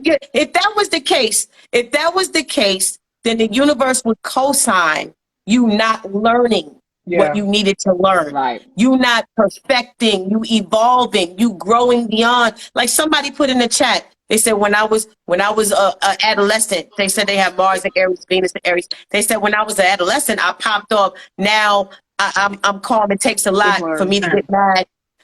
Truthfully, that's everybody's answer when they do these readings. I used to be like this. I used to be the Aquarius that was just random and I didn't think about. I've outgrown that. I used to be the Cancer that cried about everything, but now with my emotions I can regulate. Everybody says that I used to be. Everybody is like I'm matured beyond that now. No, I'm the. You know what I mean? I'm not the critical Virgo. You know, I'm like okay, whatever. But no shade to the person in the chat. Maybe you have matured from. Well, you know, that other thing to add to it too with I just thought about it, Saturn in Aquarius. When dealing with spirituality or spiritualists, if someone wanted to know, well, how do we combat that? First thing you always do is combat it in yourself first before you start trying to combat it everywhere else, right? Being spiritual is a 12th house thing. Yes. You know what that means? It means privacy. It means it's private. It's really not supposed to be exposed. If you even think about, okay, you want to talk about your ancestors, let's not even go that far. My grandparents who went to go see treaters in Louisiana, voodoo, whatever the case is, hell, most of us didn't even find out about that shit till we were grown. And they did that shit in secret. And people didn't know. You know what I'm saying? Right. They just went to go handle their business and go home. They weren't putting it all over the place. They weren't sharing it everywhere. You know what Saturn and Aquarius is? Not everybody need to know. Yes, say that. Not everybody needs to know. And it goes back to something Ty said in the last video that I put up that we did. You got to be responsible with the knowledge that you have. So part of being responsible with the knowledge you have is recognizing whether it's something for everybody to know. You know what I mean? Whether everyone is supposed to be aware of it. I don't want to gatekeep astrology per se or anything else, but some stuff is disrespectful that these people are doing. Like, we take this shit seriously, so I get upset when I see somebody trying to exploit people who don't know. Right. That's a big part of it. It's exploiting the people who don't know better, but want that healing, want that, what you say, add the powder to the water. No, you have to be responsible for finding out what you need to know astrologically. So when somebody says some shit and it doesn't make any sense, you can go wait. That Saturn is the exploitation part of it all. Yeah. Do you guys know what a shortcut is? Do you guys know what a shortcut is in astrology? You ever heard that term? No. A shortcut. There's something in astrology called a shortcut. Hold on. I just want to read the definition directly without me paraphrasing. It's something to the effect where like reading begrudgingly. two people had a connection in a past incarnation, a past life, but they didn't finish the storyline, right? Okay. So they come back in this present life and revisit it. And hold on, let me find it. I want to say. I'm sorry. Not what am I saying? Shortcut. Skip step. Oh, a skip step. Skip step. Why did I say shortcut? I apologize, everybody. My brain is all over the place. Skip step in astrology. The skip step is where, okay, I had the North Node in the past life. I had the North Node in Virgo, so I was here to learn my own health and well-being. I had to learn how to take care of my health, prioritize my health. I had to learn this is what, and maybe I meet you had Venus in Virgo, so we had a Venus North Node conjunction in the past life. You were there to teach me about being ritualistic and having good habits or whatever, whatever it is. So we didn't finish that in the last life. Like one of us died or something. So you come back in this lifetime. Have you guys heard about this? The skip step? I haven't heard that term, but I feel like and not in that way. Saying, no, I've heard of something different with regards to past life and coming back. The one that I'm aware of is that the rising sign you are was the sun sign you were in the last life. I've heard that. I've seen that. I just found it. Okay. A skip step is a planet or planets that deal with unresolved specific issues that you've carried over from previous lives into this lifetime. This may have been an issue or issues that you chose to willfully ignore in a past life, or something that you didn't recognize as an issue, or even something you just didn't have the time in other incarnations to completely work out. You can have multiple planets square the nodes, such as in the case of a stellium square the nodes, or even just planets in conjunction. And you can also have planets in opposition to one another that both square the nodes. In this case, it's talking about this chart. So basically, it's definitely involving the nodes, and it's some shit that you didn't fix before, and that's what's showing up. Yeah. So it's planets that aspect the nodes, but the nodes, period, right? So wherever your nodes are the unfinished steps, or is it the planets that aspect? It says here on this website I'm looking at, any way you slice it, any sort of square to the nodes is a skip step or steps. Okay. Wow, what about that's interesting. I'm gonna have to look into that one. My nodes. Don't look at me trying to. So that brings into So look, that brings into the Saturn square the nodes and the transits. Would that apply to the collective missed step? Okay, that makes sense. Okay, that's what I think. I think you're on it. You're on it with that one. Yep. Oh yeah. Well, if I were to look at that and just apply it to how society is, it's been nonstop desire and want. Nonstop. If we think about everything that's occurring and what led to what, it is always about what someone wants and what someone desires, and based on someone's morals, wearing this, don't wear this, get married or have kids, don't have divorces, don't sleep with a whole bunch of people. It's always been about what was morally correct or incorrect. I could see something applying to that this might be but then I guess that would just be life period, since the nodes they traverse every sign anyway. It says, depending on the planets and celestial bodies involved in the skip step, you will be able to get an idea of what exactly was missed or not understood or integrated in your past life, and what you're really supposed to learn and understand in this life. The more planets involved, the more likely these issues have been going on for many lifetimes and have been avoided in some way and have been compounding and gaining interest. That's what it says. Okay. So that makes me think what you just said. This Saturn and Saturn and Aquarius square the nodes in Taurus Scorpio, the pedophilia, the bestiality, the addictions, the porn industry. Right. It's going to be a problem. It's going to be a problem if, even just, I think just really, low vibrational Taurus Scorpio in general could be just desire for revenge, could be whatever, could be vindictiveness, could be bitterness, could be resentment. You got to deal with all of that shit because Saturn is really going to regulate our imbalances, and we all had them. I got Jupiter in Scorpio. You know what I mean? So I'm not sitting here like on no moral high ground, like, oh, get your Scorpio together. No, like I got Jupiter and Scorpio in the 3rd house. Like that's sex jokes. Yeah. Like I can tell, like really, like you know what I'm saying? Like Jupiter's jokes, like 3rd houses.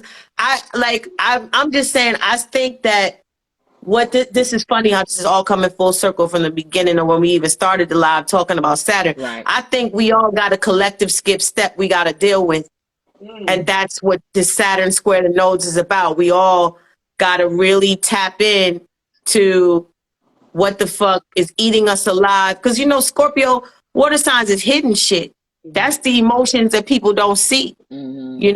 That festered bitterness. I still got a grudge or whatever. We all got that to some degree. Some people, maybe not. I'm just saying I got Jupiter in Scorpio. So maybe, I can, easily, go down that road. But I don't have any planets in Taurus per se. But yeah, don't you guys think that that's like a message like to humanity, like get it together? Oh yeah, well, Saturn in Aquarius period is a lesson for humanity. Aquarius being humanity period, and Saturn being that lesson. And the aspects to the nodes have, with that kind of delineation, just applying it for today, I could see that, humanity needs to do or stop one or the other concerning North Node and South Node from Scorpio to Taurus, which is quite evident, as we said, with all the things that we've been seeing. So I don't know how I would apply it as a collective past life, though. Because what is the collective's past life? As far as I know, we've always been. So that personally, yes, that would be an interesting way I would love to experiment with that on a few charts to see if people feel like that's something that's a consistent lesson in their life when certain planets make aspects to their nodes. Not just Saturn, because you did say it was any planets or a multitude of planets, right? Yeah. In these planets, it says that I guess are aspected, that aspect your nodes. Okay. So, like, I guess if you had like the North Node in Sag and the South Node in Gemini, but you got Venus in Pisces. Right. Venus is squaring your nodes. So I'm thinking maybe relationships in this lifetime play a role in how you, and are probably more prominent than most other lessons that you probably experience. Okay, I could probably see that because I have Saturn conjunct my South Node, which is in direct opposition to my North Node, right? And my South Node being in Scorpio. And I can't get away with, it don't fucking matter. If I am obsessed about something, if I am desiring something that isn't good for me, even when I was, doing my little sexual escapades back in my younger days, what I'm saying, when I was a spring chicken and shit. Oh, when I had did all that, it didn't work out too good. You know what I'm saying? Luckily, I got out, with all my bits and pieces in part and nothing added to it. So I was fortunate. Because Jupiter trines my North Node. They're all like, you lucky you getting out this shit without a disease, bitch. You better stop. That was God. Right.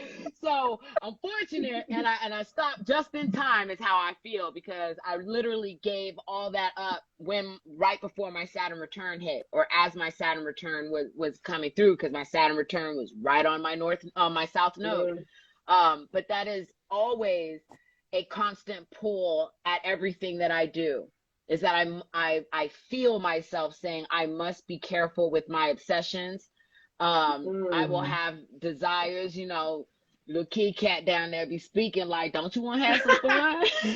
Don't you want to do a little something extra? Like, you know what I'm saying? You used to be out there, girl. Where you at? And I'd be like, shut the fuck up. Thrill. Doing it. Stop. God damn it, stop. Shut the fuck up. I don't want to, so I have to be I have to be very mindful of that. But it's a very strong pull to say fuck it all. Even in my relationships, if I'm upset or I'm angry or I'm resentful, that whole burning the ship while I'm on it, that was me in the past. And I suffered greatly for it. And I still feel that sometimes, where I just be like, nah, fuck you and you and you and me and everybody here. If you're here, fuck you too. You know what I'm saying? It's cat crossing the street. This is Scorpio rising. Oh my God. Coming with me. Hey, yo, we dying today. Like, I killed both of us in this motherfucker. I'm telling you, and that is a constant. It's not something that just springs up every once in a while and I feel that way. I am constantly feeling a pull to say, fuck it all. Just, this is what I really want. This is what I really desire to do. Fuck it all. Even pursuing careers, because this is an aspect to my midheaven. This is an aspect to my house. Fuck it. I want to be famous. I can leave everybody. I'll come back. Let me go chase after this. I'll come back. But it never turns out well. It doesn't. And it is a very hard lesson to experience because I do not get to escape it. The lesson is coming. Even if I think, well, maybe this time it's going to happen. Probably one of the great reasons why I never got hooked on like crack or something. You know what I'm saying? I'd fucking smoke it and instantly be fucked up, you know? So I have to push towards the North Node, which also, coincidentally, my Jupiter trines my North Node. Okay. So I do have this push to be moral, to have values, to do something that is proper, to also prevent myself from being on this moral high ground. I would say that my experience with my Saturn return was I wanted to mold my ex-husband into not being a whore, you know, because that's what he was. And he was also very abusive. Right. And I tried to control all aspects of that relationship to the point where I was just like, fuck strippers. Exhausted. And them hoes. And anybody who lived like that is to me. That's me being super North Node Taurus. Right. Anybody who on that Scorpio shit, man, fuck man, They now how could you be friends with them? How could you talk to them? How could you woo them? That's too extreme. That's still Scorpios, too extreme. That South Node there. Look, I got progressed Venus in Virgo. Like literally, my Venus in Cancer is progressed like to the same degree in Virgo. Like literally, my Venus is the third house of my natal. My progressed Venus is the third. Like literally, Venus in Virgo. That's like Venus is at its supposedly as debilitated in Virgo. Right. So how you say you look at everybody like, oh, that's Scorpio. So you like strippers, you like hoes. Listen, my Venus in Virgo, it looks ew. You like that? Ew, you into that? Ew, you fuck with that? You fucking with her? You fuck with her? And you think you gonna fuck with me? Nah, nigga, like nah. You like that? You don't like me. Right. I'm on a whole nother wave. Like that's not. There's no liking that and liking time. Like my Venus. Period. That's my progressed Venus in Virgo. I'm real particular now. Like ew. Yeah, like I'll be like, ew. I was too extreme with it. It wasn't them hoes' fault. Shit, I used to be a hoe. I was out here acting like a real big. I was big time slut out here. You know what I'm saying? Enjoying. If I had a dick, I'd be sowing my royal oats. You know, and that's so my judgment and me being a hypocrite and all that extra high moral ground was also a punishment. Oppositions are to be balanced. Yes. I had to sit there and basically say, no, I don't want to be in a relationship with a hoe. How about that? Yeah. That aspect, right? How about I don't want to run into me catching something I can't get rid of, acting real sluttish out in these streets. How about I stop that? That was where my control came. That's where my lesson came, to the point now where I'm comfortable. And you could be a straight up prostitute, baby. Come to my birthday party. I'll throw you some change. And I ain't going to feel no kind of way about it. I'm not going to do it. You see what I'm saying? But I don't have my judgment towards you. And I make sure that I'm in a relationship with somebody who's like, that ain't me. I don't do that. That works out for me. So these lessons that I learned with that North Node and that Saturn conjuncting it and the Jupiter, you know, trining my North and I said Saturn conjunct my South Node. That was how I handle that, because it's not something that goes away. I swear to God, I wake up and be like, ooh, who was I dreaming about last night? Cause you know, you silly. It's a God honest truth. There's no perfection in me. Just trying to evolve to be a better version of me as best as I fucking can. But these are pitfalls that I know that people experience, and hearing that someone is like, oh, you're not completely over it. No, I'm not over it. That motherfucker. No, bitch. Why would I be over it? Right. Like, that is the one thing I'm still working on it. I'm just like, why would I get over that? Yeah. Why would I get, like, if it's a certain level of disrespect or betrayal, like, like people really, like, I really be trying to understand how people take the high road sometimes. Like, fuck them. Like, no. No. It's we're going to have to balance some scales before I can move on. Huh? that's good you brought that up, because Pisces, right, with this Pisces is forgiveness and empathy and all those high humanitarian qualities, right? Right. But people don't understand. People don't understand that forgiveness, I think it gets exploited, especially with Pisces, the religion thing. Right. Like the Jupiter, Jupiter being the ancient ruler of Pisces, a lot of religious themes have resurfaced in my life.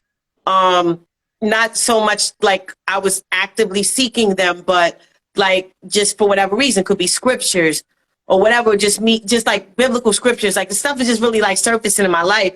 Okay. But I just, what Erica was saying, people tend to not fully have the spiritual maturity that's required to understand those higher humanitarian principles. Forgiveness doesn't mean come back and bulldoze me and ruin my life for the 10th time. That's not what forgiveness means. Right. Forgiveness, empathy, sympathy, compassion, which, you have to have an active heart chakra to have compassion. That's why some people can't be compassionate. They don't have, their heart chakra is not active. These things are energy signatures. Everybody doesn't have it. So, that's why you see some people, they don't cry when they hear about, or they don't feel away when they hear about kids, dying in a war-torn country, or somebody got hit by a car. They don't feel anything because they don't have activity in these particular chakras or energy centers in their body. So with that being said, right, you can't really even manifest or express those higher humanitarian attributes if you don't have the consciousness to do so. You don't have the active consciousness to do so. But what Erica was saying, you're not wrong. If you're like, I'm never forgetting, forgive, forget, people mix those things up. I'm never forgetting that person did that to me. And I'm not allowing, based on my well-established boundaries, I'm not allowing people to penetrate my personal domain numerous times to violate my well-being. Because remember, Virgo Pisces axis is health, mental health, spiritual health. Like, you know what I'm saying? I got that going on, and I've definitely had to get them boundaries appropriately placed. And that pretty much cleared my arsenal when I started doing that, because people don't like users and abusers and manipulators don't like boundaries. Right. Right. And Pisces can be a host of that, because Pisces don't have boundaries. And sometimes it can take Pisces a while to get to that point where they're like, you know what, in order to, like you said, protect my health, protect my peace, you got to do that for yourself. Stop sacrificing yourself to please other people, to help other people, to give your resources to other people without helping yourself first. And that is so interesting, talking about forgiveness and no boundaries, and then sacrifice, because Aries is sacrifice. Aries is sacrificing the self. It is the person in the military who goes to fight for his country. Sacrifices himself. It's a selfish and selfish act all in the same time. That's the Aries. That's what comes after Pisces. So imagine if you didn't have all of your boundaries and everything together, dealing with Pisces energy, and the first thing you're going to do next is go into action, is to possibly sacrifice yourself for something that isn't real. Pisces. See how that karmic action between 12th house, first house, or first house, second house, these two houses of Aries and Pisces going together. And being that we have basically stelliums in both of them occurring right now, what people may be sacrificing themselves for that isn't real, that is an illusion, because they didn't have their boundaries set up. And like you said, having Venus there, I feel like a lot of what people may be dealing with is not only the relationship with themselves, but relationships period right now. Well, of course, with Saturn and Aquarius, the interactions with others. It's coming under heavy fire with all, look, it goes Aquarius, then Pisces, then Aries. Planets here, here, here, and here. People, delusions and illusions and sympathies and the whole altruism and humanitarianism and dealing with these higher aspects. And then you have the self, the action, the sacrifice or the selflessness, all three of these right here. Yeah. Big concern. for collectively and for individually. You're making me think of my Saturn return because of the way my chart is set up, since we're talking about this Pisces and this Virgo axis, and you just made something just pop into my awareness. I have a T-square, so the opposition of Saturn and Virgo opposing my Pisces sun in the 6th house. So that's Saturn in the 12th house coming in there to fuck everything up. I'm sorry, that is such a tough placement. I talk to people about that a lot, just Saturn in general there. But, and then it squares Neptune in Sagittarius in the 3rd house. When I went through my Saturn return, the theme that was most present there was the fact that I had built what I thought was a foundation off of me not having boundaries. I thought certain things about myself, and people completely saw me in a different light. The lies on me about my motivations. I literally lost everything during my Saturn return. Like, I want to do some content on what we experienced during the Saturn return. Erica's going through one now. I know it's not exact yet or whatever, but it's interesting to be able to hear people talk about how they can see the different components in their chart that added to a lot of what they experienced. My boundaries that I thought I had weren't really there. It was the people pleasing and the different things that was going on that was basically inhibiting me from shining. I already have to deal with the energy of Saturn opposing my sun. But you, Eric, I want to ask you specifically, a lot of people that are in the Saturn, that are having a Saturn return right now, right? Of course, you're going to be curious about it, especially if you happen to know about it before it's going to happen. Like, you have the ability to kind of anticipate some things. Do you think it's to your benefit and that you'll do better with it because you know? Because I didn't know about this stuff when I went through a Saturn return. I'm Saturn at the later degrees of Virgo. So that was like 2007 for me. I mean, the knowledge doesn't really mean anything if you don't do anything with it. I think that's kind of like the key with the Saturn return is, what have you learned? This is your test. This is your lesson. You know, at least for me, with me being a Capricorn rising and that being my chart ruler anyway, like this is kind of like a repetitive cycle in my life anyway. Gotcha. But you know, again, with me kind of like tracking the cycle of Saturn, especially like when it comes to like Saturn squares and oppositions, this is times for me where I really had to step up and take responsibility for some shit because the people around me just were not cutting it, you know. But this is for me specifically, again, in terms of Saturn, Aquarius, it's had a lot of undertones of, you need to let this go. You're not in control. It's a really weird paradox because Saturn is control, but you know, the other side of it, the traditional side of being ruled or Aquarius being ruled by Saturn, you deal with both of those things having to have structure, but also having freedom, you know, and liberation at the same time. Yeah. So, and then you also have to look at your network or group of friends. You have to examine those and see, are they up to par? Can they stand the test? You know, a lot of us like to brag about how long we've had people around in our lives, not knowing this motherfucker is a snake, or, you know, they not really solid like you think. And so a lot of us have been going through stuff like that where we've had to completely revamp our social circles, especially, you know, during this pandemic, and everything has been super challenging and we've all been separated, and that's been weighing on everybody's mental health and everything like that. So all of that is encompassed under Saturn and Aquarius, and we're all feeling it, and you know, whether you have that natally or not. But for us that are going through the Saturn return, it's like really like, you know, driving it home that, you know, we need to get this together because the government don't give a fuck about inflation. They not really trying to get rid of student loans, not really. You know, like they're not trying to make things how they were, and they're not going back. So with all the square energy from Uranus, and then pretty soon we're going to be getting it from Pluto, you know, Oh, Lord. It's really just, it's like twisting us into a pretzel.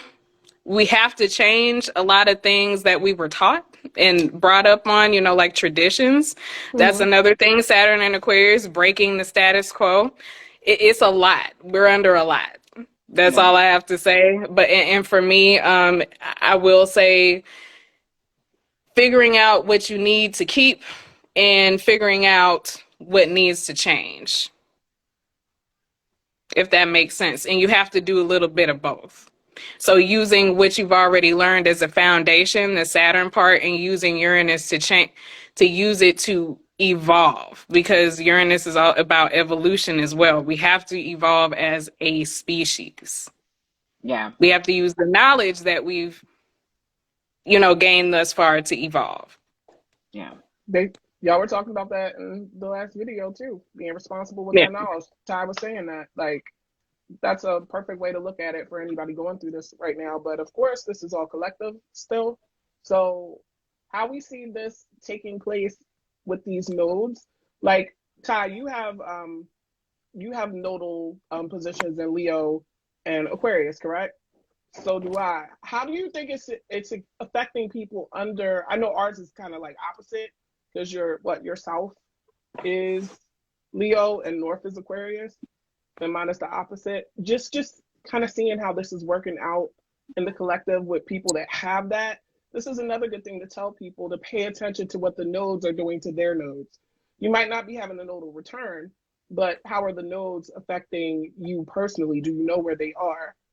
Like, do you know how they're being affected? Because I felt this shit right at the beginning of the switch to the nodes being in Taurus and Scorpio, whereas that was a return for you, Marie. That's a square for me. And I'm like, whoa, a lot of stuff started coming up that has to do with exactly what we're talking about as far as the company of people I was keeping and what those people were secretly involved in. Like, a lot of those themes came up immediately for me. So I wasn't even surprised when we found out about a lot of what was going on. I mean, it was still shocking. But it was just like, yeah, this is just a line of people this is happening with. I don't need to be associated with certain people. Like, it's been crazy seeing it shake that up. And some of these people are around the same age group. It's weird. I don't know. We need to look into that a little bit further. I'm sorry. I know it's a touchy subject. We should probably do a video where we can have the charts up, and that way we can actually have a video of the actual chart, since we do have birthday, time of birth, and that is confirmed, and also dates of occurrences, so that we can match up when these occurred and actually basically painting that full picture. So we could do a whole breakdown of that, because that needs to be exposed. And I think it'd be interesting to have a video that points out what that looks like when it is operating at its lowest point. You know, we don't like to say that all Virgos are like this or all Virgo risings are like this, but there are particular sign energies, especially when it comes to children, where it can be susceptible for that sign energy to indicate happenances like that. And one of them is Virgo, and another is Capricorn and Cancer, and another is Scorpio. And there are other indications for other things, but when it comes to dealing with children on the negative end, those 4 sign energies indicate that those things can occur. So I think that it would be a pretty good topic for us to do, is actually show what that looks like for people's awareness. It doesn't mean to start going on a witch hunt, because it's not true for everyone. Exactly. But when you know that it has happened, or if you have any evidence that it is occurring, and you're just not absolutely, then it's probably pretty certain that if you see it in the chart, that it's indicating its correlation. I don't know if you want to. I know a couple of people were saying things in the chat, and Ty's been really good about keeping them engaged in there. Thank you, Ty. You're awesome. Thank you. Oh, I can't hear you. You said something? Well, we can't hear you, honey. Are you muted? Nope, it's still muted. Nope. We can't hear you, no. No! Ty! What's going on? Don't you do it like this. No, I don't know what happened. That's crazy. You want to go out and come back in? Okay. And then when she comes back in, like I was saying, we can probably go through the chats if anybody has any questions or things of that matter. Because I was getting tired, y'all. I hear you, baby. Oh, I mean, y'all can keep going if I end up having to go. I'm just saying, if we want to address what people may be saying in the chat. Definitely want to see what people are saying, and we can go through. Thank you again. I sent Ty invite to come back in. Okay. In any second. I just thought about the fact that the nodes are going to be again squaring Saturn and Aquarius at some point. So again, that's people in my generation really feeling it as far as again the financial strain, things going on with the economy. Mm-hmm. Like it's just again just our having to go through so many changes and quickly. Like it's so much going on, as you guys can see. Right. So it's just, I think the best way to deal with that is kind of to lean on your friends and to have a small social group that you can lean on, because again, with the when it comes down to survival, when you have numbers, it makes things a lot easier. Gotcha. Right. So, like, again, like you hear a lot of things, like a lot of people are either not moving out of the home or they have roommates or more than one roommate, things like that. I hear a lot of people talking about, getting a small community together and trading or bartering, farming, having small, like a small plot of land where they can do this. Because, again, like it's kind of ridiculous to try to keep doing it on your own, because the structures that are in control of everything that are, these are the people who are responsible for the economy and the prices and everything. They don't give a fuck. They know that they don't know. I mean, they know that we can't afford it. They don't give a shit. Like, that's just what it is. So we've been having to come with creative and new ways to survive, which again is Uranus and Taurus. So again, that's a harsh aspect to our Saturn, but again, it's just something. It's a square, but it is a learning opportunity. So there is that. We have been so innovative thus far, coming up with new ways to make food last. Like I've been seeing TikToks and shit about how to make your produce last. Like somebody put their avocados in the refrigerator, but they put it in water. And they said you can make your avocados last up to 2 weeks. Oh my God. Thank you for that. Like just stuff like that. Pull avocados, y'all. Girl, I'm telling you, TikTok got all the freaking hacks. I love TikTok for that purpose. Yeah. Can we hear you now, Ty? Yes. Yes, we can. You can hear me now? Yes. Okay. Yes. Now, you were saying about me keeping the people engaged in the chat. I was saying because there were so many different questions that were just floating, and I was like, damn, these are some good questions, but we were just so in the zone. Yeah. Thank you for doing that, though.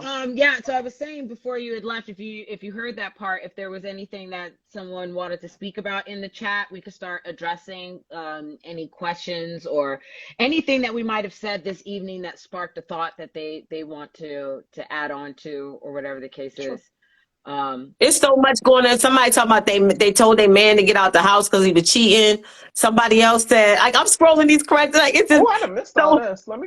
It's so much going on. Yeah, I have to go on my computer to see all of it, because trying to do it on I'll swipe myself right out of the live. And to whoever said in the comments, I think they said the military is the government or something like that. I'm referring to Saturn because Saturn does deal with, structures, hierarchies, corporations, and here in America is very much a corporation. So Saturn, these are people who make the rules, and these are also the people who restrict us. Damn it. I'm just saying that in terms of Saturn and Aquarius, that's also coming down on us as the people. So just to clarify what I was saying earlier. What does this mean? I'm 33, living in my 10th house. Like you have 10 houses, like that you bought 10 houses, or so I'm living in my 10th house. No, because I'm living in my 10th house. 10th house year in Pisces. 10th house year right. in Pisces. Like perfection year? Perfection? Or we're going to need extra. Well, what does that mean? I'm living in my 10th house year in Pisces with my North Node there as well. With these transits to Pisces have a heavy effect. Will these transits to Pisces have a heavy effect on me? But what does that mean? 10th house year. I'm assuming perfections, but I don't 30. know. I was getting ready to say, is 33 the 10th house? Like maybe 10th year perfection, but like, or maybe it's Pisces in the 10th. I don't know. Clarify if you're still in the chat. Yeah, if you have Pisces in the North Node in the 10th house, first of all. I think it's perfections. I think the 33rd year. Yeah, she said 10th house perfection year. Oh, okay. Perfections. Yeah, that's 33. She's the 10th house year for her. Yeah, that means that the theme for her year is her 10th house. Is the prominent theme for her year is the 10th house, using perfections, which is basically one house sign equals 1 year equals one. Okay. So that's not like equal house system. Like that's not. I think it has to be. I think it has to be an equal whole house, because you have to count each sign, and each sign house is the whole year. And if you do your calculations even deeper, which I know cosmophysics actually does, is they'll get deeper into sub periods of perfections. So that's, if anybody's interested in that, cosmophysics does that. But yeah, she's in, if you count around your wheel, and you can go both this way and that way, because one is supposed to go karmically and the other one is supposed to go, physical manifestation materially. Right. So going in the material way, and you count each house up to 33, which is her age, it's the 10th house. So whatever sign and planets are there would be the most prominent, like a solar return chart type of deal, but it's the perfection house that's the prominent theme. Okay. Yeah. So she said she has North Node in Pisces. She has a North Node in Pisces in the 10th house. So basically, Jupiter. She was asking, I guess, Jupiter and Neptune crossing her. How is that going to affect shit? Well, you guys. First of all, Jupiter is in your 10th house, and Neptune is in your 10th house. You could get great opportunities and fucking lose them. You know what I mean? Yeah. Like you could lose them. And just as fast as you get them. I found that people at the North Node in Pisces, you're here to learn forgiveness. You're here to learn, like, that's what I've seen. Like, you're here to learn to trust your imagination and not just be so committed to the details and the facts and the data and the printout and the like. If you envision it in your subconscious mind, like, trust that. That's like, you're here to kind of like go with the flow. Yeah, leaps of faith. Yeah. Like taking. So with the 10th house, so is that like her career? Are you an artist? Are you a spiritual practitioner? What do you do for work? And you also look what's in your 6th house if Pisces is in the 10th. They'll put Virgo. Or if it has anything to do with music or film, if you're a dancer makeup. Perfumes, if you're into anything with scent, or oils, if you deal with any kind of oils. What else with 10th house Pisces? We're still waiting for a response. Yeah, co-sign on trust your intuition. Your intuition is not wrong.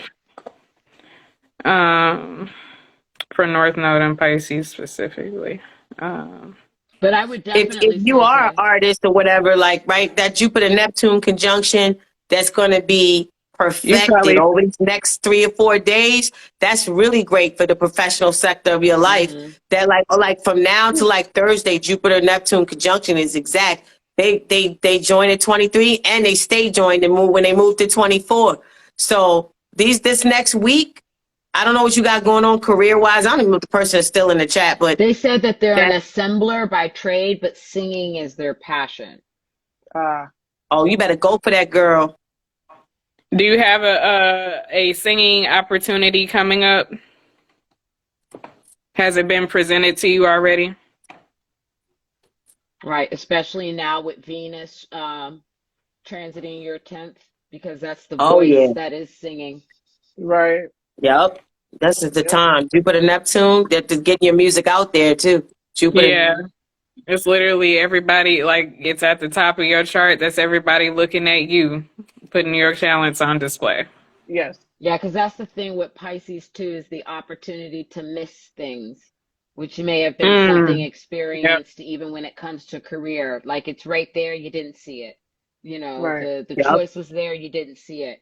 So be mindful. This is where using those details comes in handy, is trying to see everything and not ignore everything that comes to opportunities having to do with not just your career, but your public persona, how you present yourself to the public, how you're dealing with others in the public. And then, yes, she said, yes, I had an inbox from an old producer friend a week ago. Have you contacted them back? Jupiter. Or did you don't let that miss pass you by, girl? No, ma'am. And that's the thing, be excited about the opportunities that you may receive. Like, you contact your producer friend, but still don't ignore the details and any contracts and stuff that you have to deal with when it comes to pursuing your musical passion. But if they present themselves, yes, take a leap of faith. A leap of faith. It also says, don't get so caught up in the opportunity that you miss those details. Right. Don't get so Pisces that you forget the Virgo, is basically what that says. Yeah, equal balance. Jupiter in your 10th house too is, that is people who have esteemed positions in that field that are coming. I'm assuming that you're either a Gemini sun or a Gemini rising. Like, I'm assuming it's the natal chart, Gemini rising, right? Gemini rising, right? Okay, so go lay down. Yeah, like that is your opportunity for really taking your music to greater levels, using your voice, like Marie said, Venus is there, that's the voice.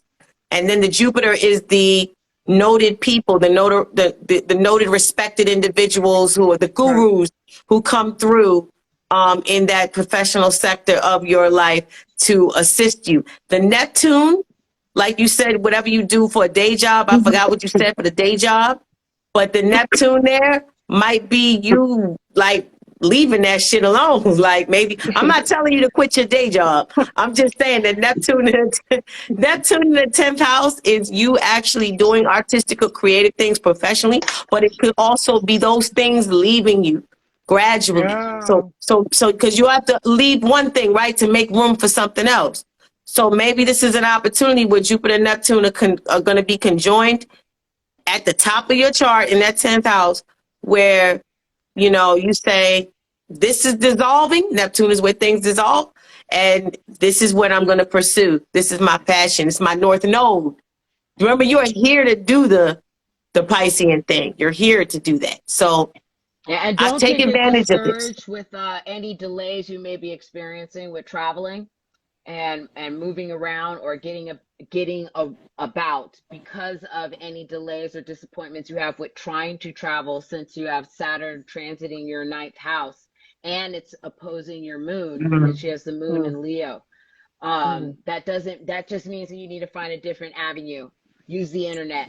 If you're accustomed to, at one point, that the way you made music is you had to go to the studio, you had to go and do this, there are ways to do these things from home that you can still send that information. So don't let that be a block as to, well, I don't have all the tools to get around, I can't travel, I'm facing flight restrictions or car problems or whatever the case may be with my travel arrangements, that fuck this opportunity.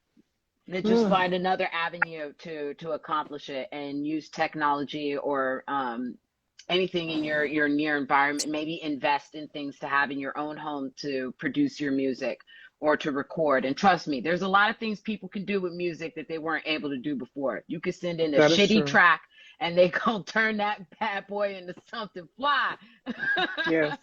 So yeah, don't let any travel arrangements you may be experiencing hold you back from taking advantage of those things that Ty and Urka had mentioned. And for some reason, like there could be something that's just telling me to say this, but like a possible manifestation of like big lies being told about you, especially with it being in your 10th house like that. So just be cautious of like whatever you're doing or people that you're around, because Pisces also deals with secret enemies.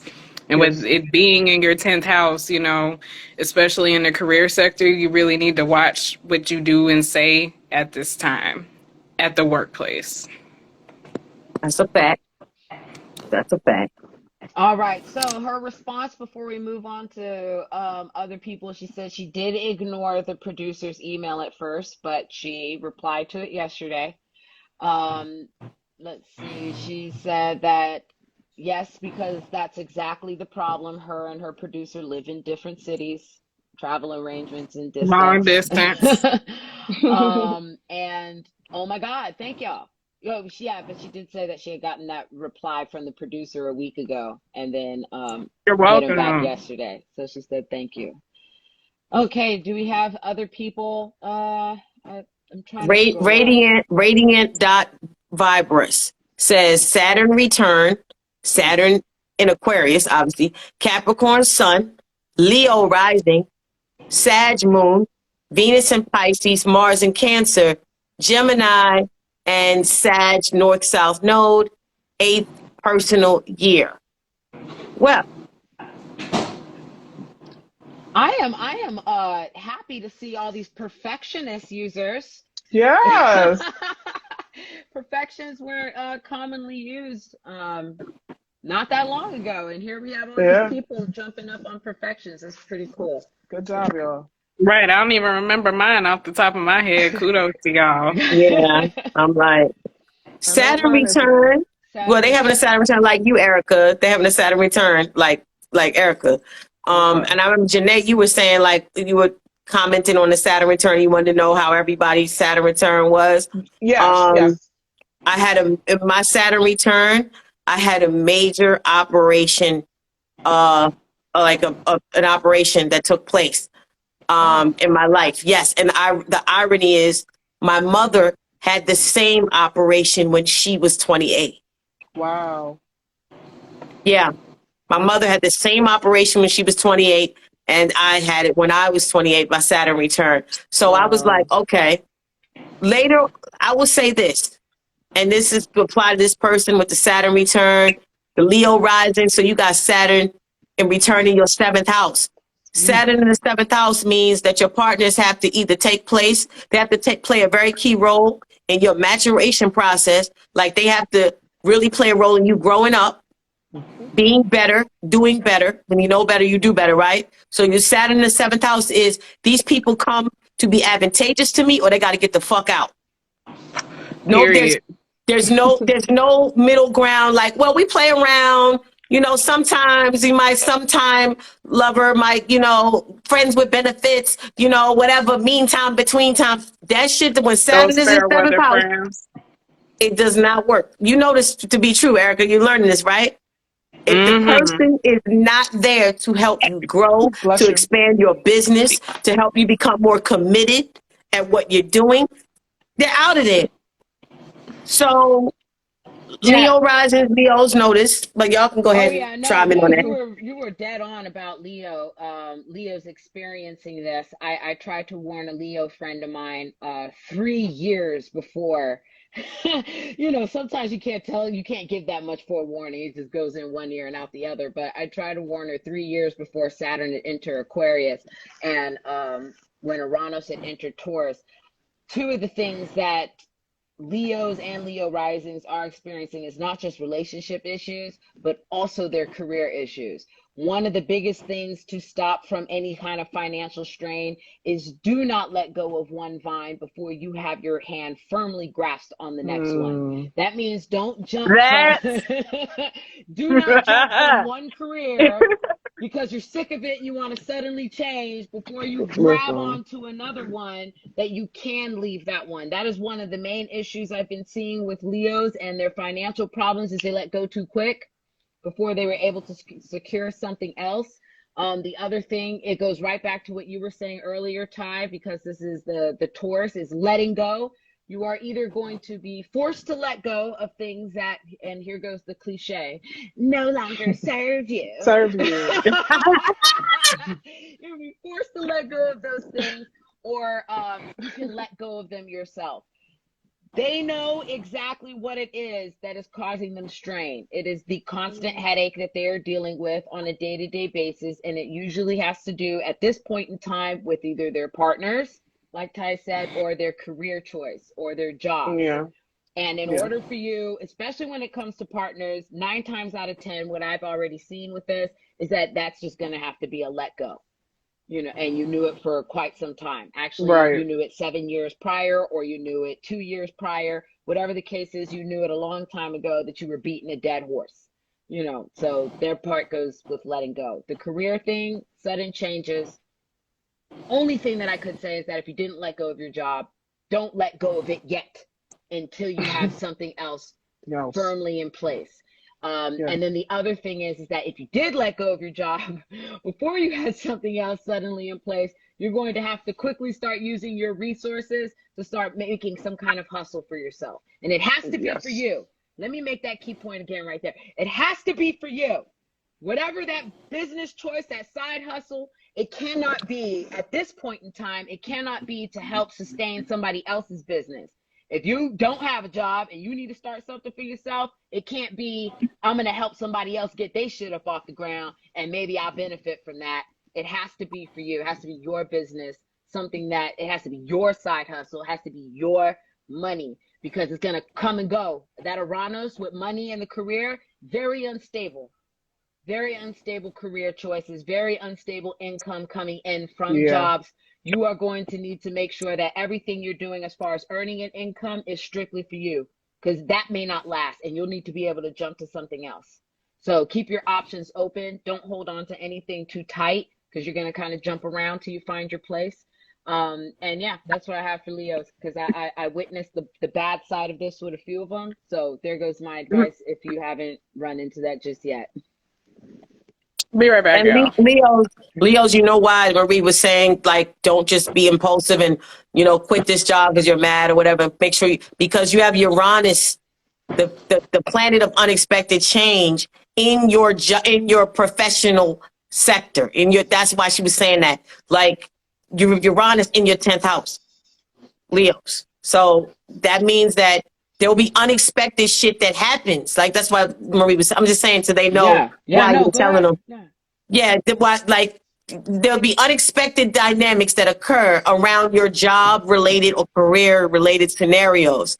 So with that being said, you could change jobs, you know, change your interests or whatever, or you could look up, like she was saying, and all of a sudden the dynamics have shifted and you're like, what the fuck? So yeah, the unpredictability factor in your professional sector of your life right now. That's why she said, please don't just jump out the window without having a parachute on your back. Because when you jump out the window, you might land on the fucking ground and look up and be like, what the fuck? Like, right. Because relocation is there, you know, coming in for Leo risings. With Jupiter being in Pisces, that has to deal with debts. You find yourself in debt and now you got to suddenly move.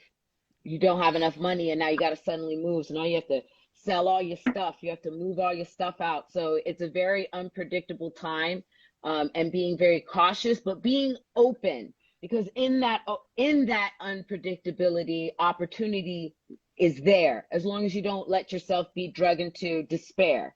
Because that's one of the beautiful things about Uranus, is that something suddenly happens that is a huge fucking surprise.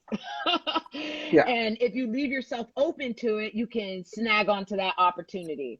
But yeah. Hopefully it's winning the lottery.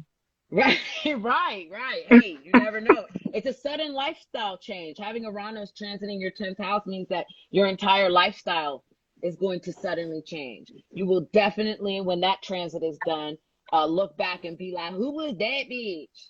I don't even recognize her no more. I can't believe her. Okay, you'll be like, I like my new me, new planet transit, new me. So I love it. Let's see. She said that Oh, she did. Yeah, I let it go. I hope that was for the relationship, but it was for the job. That's okay. She said she does need to focus on her bracelets. So yeah, put your energy into that.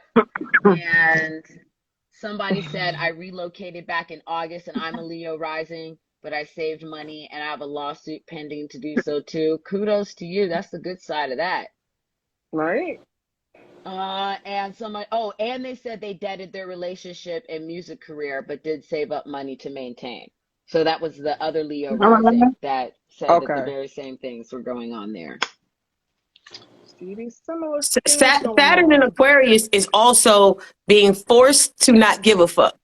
Yeah, being indifferent. That's Saturn in Aquarius. Being forced to not give a fuck. So when Saturn crossed my North Node, whatever it's at.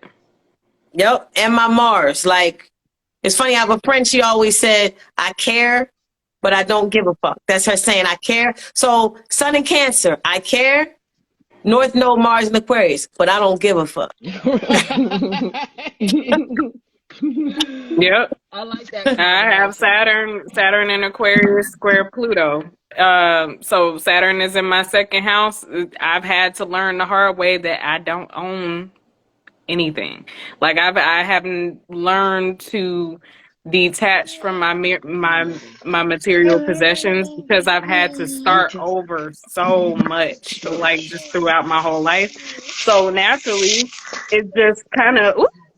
So you just kind of get used to the change again, that Aquarius thing, and just getting used to your social circles changing, your environment changing, it's all of that stuff. So just being used to and even welcoming new situations as well. Accepting when something is dead. That's the other thing. There we go. Because like one thing about Aquarius is they gonna dead some shit immediately. As soon as they figure out it's not working, that's one thing Aquarius has. I've learned that lesson from Aquarius very well. So they will ghost your ass. They will stop showing up one day to work. No explanation. Because they just feel like, it's kind of self-explanatory. It's very common sense to them once they get to that point. So again, it's exercising common sense. Yeah. There is that. Well, that's that whole not ignoring that Capricorn in the 12th house for Aquarius energy. It's gotta be grounded somewhere. Yes. We got anything else in the chats? Yeah, I scrolled up. I've been keeping like the eye on these questions. Actually, this person has been here since the beginning, like since the live started. So kudos to them. I don't want to say that Super Nat knows. That person has been like, thank you for hanging out from the beginning of the live. Thank you. They say, any feedback for a 43-year-old Leo sign, I think they just mean Leo sun, Aries rising, and Sag moon. So you just be burning everything down, huh? You a fucking arsonist. You wanted somewhere for arson, like first degree arson. First degree arson. Like, Leo sun, Aries rising, Sag moon. My God. Yes. And then, it's Leo season. I mean, not Leo season, Aries season right now with Chiron there, the sun and Mercury. And who you done popped off at lately? Damn. Probably like anybody can get it. Like, just say one thing. Exactly. I envy this person. I envy their get up and go-ness. Yes. Oh, that energy. Without thinking about it. Like, please. this. What would be the divine destiny, you would say, of someone who came in this life with Leo sun, Aries rising, and Sag moon? What are they here to do? Like, definitely be a leader. Trailblaze. Yep. Literally trailblaze. Yep. Yeah, like you a leader, baby. You ain't nobody here to tell you nothing, and can't nobody I already know it. Yeah. I already know it. Oh, that's a beautiful thing. God, all of that trying together, working. Oh my God. I'm tired right now thinking about how much energy you got. probably very inspirational to the people around you.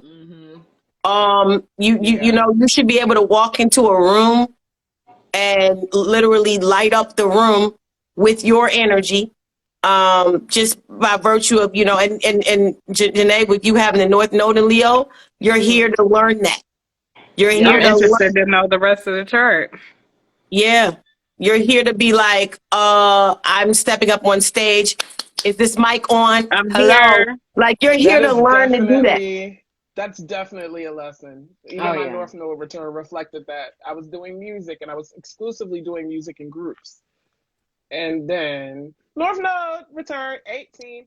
Hey, you're going to do a solo project. And guess what I didn't know how to do? Do a solo project. Because in a group, people would tell you, we're going to do a song about blah, blah, blah, blah. And I would, here's my verse, I'm done. When do we lay it? You know, that sort of thing. I was falling back on that South Node. Oh, no, I'm supposed to do this with these people. And then remember, I'm a Libra rising, so it's opposite houses, opposite energy in opposite houses. So that South Node in Aquarius is in Leo's house and vice versa. So it was icky, but I can see it play out in my life. I'm here to step up and out. You know, I'm always kind of like, nah. Yeah, and they've been going under some transformation for quite some time too. I could imagine that all of that energy has been probably taking a toll. Pluto transiting the 10th house, their entire lifestyle, career transformation since 2008. Any condolences to father figures that you may have lost over the years or people that you respected? Has really probably altered a lot of how they view or act out in the public. You know, I would say that right now, having Jupiter and Neptune transiting their 12th house, probably pretty lethargic. So it's kind of crazy to have all that firing energy going on and then all these things kind of saying, take it easy. Pipe down. Pipe down, right. Hey, Super Nat knows. You don't have to be this transparent on IG Live, but I'm just curious. Was there any period in your life, because you didn't say the year you were born, I don't know your age, but is there any period in your life where you had a lot of like momentary, spontaneous, like sexual encounters where you just kind of like dealt with your passions like in the moment? Like, I'm just curious, like, because what I'm getting is, you know, I could be wrong. And if I'm wrong, type in the chat. You're fucking wrong.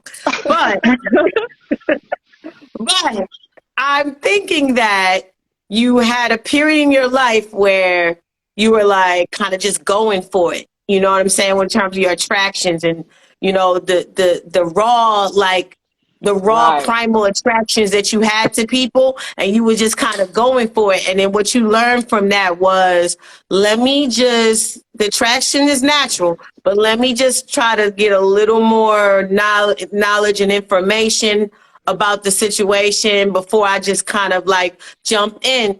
Because with that passion, with all that fire, the Sag moon, the Aries rising, you know, if that impulsivity, that Leo, you know, the love, Leo's the sign of love, fun. Like, did you just find like, okay, passion is great, but it burns out. It's fire. It burns out quick if I'm not really like, if I don't have anything to sustain it. Let me know if I'm wrong. I'm just speaking from experience. Describing my Aries, my Venus, so like it's like right.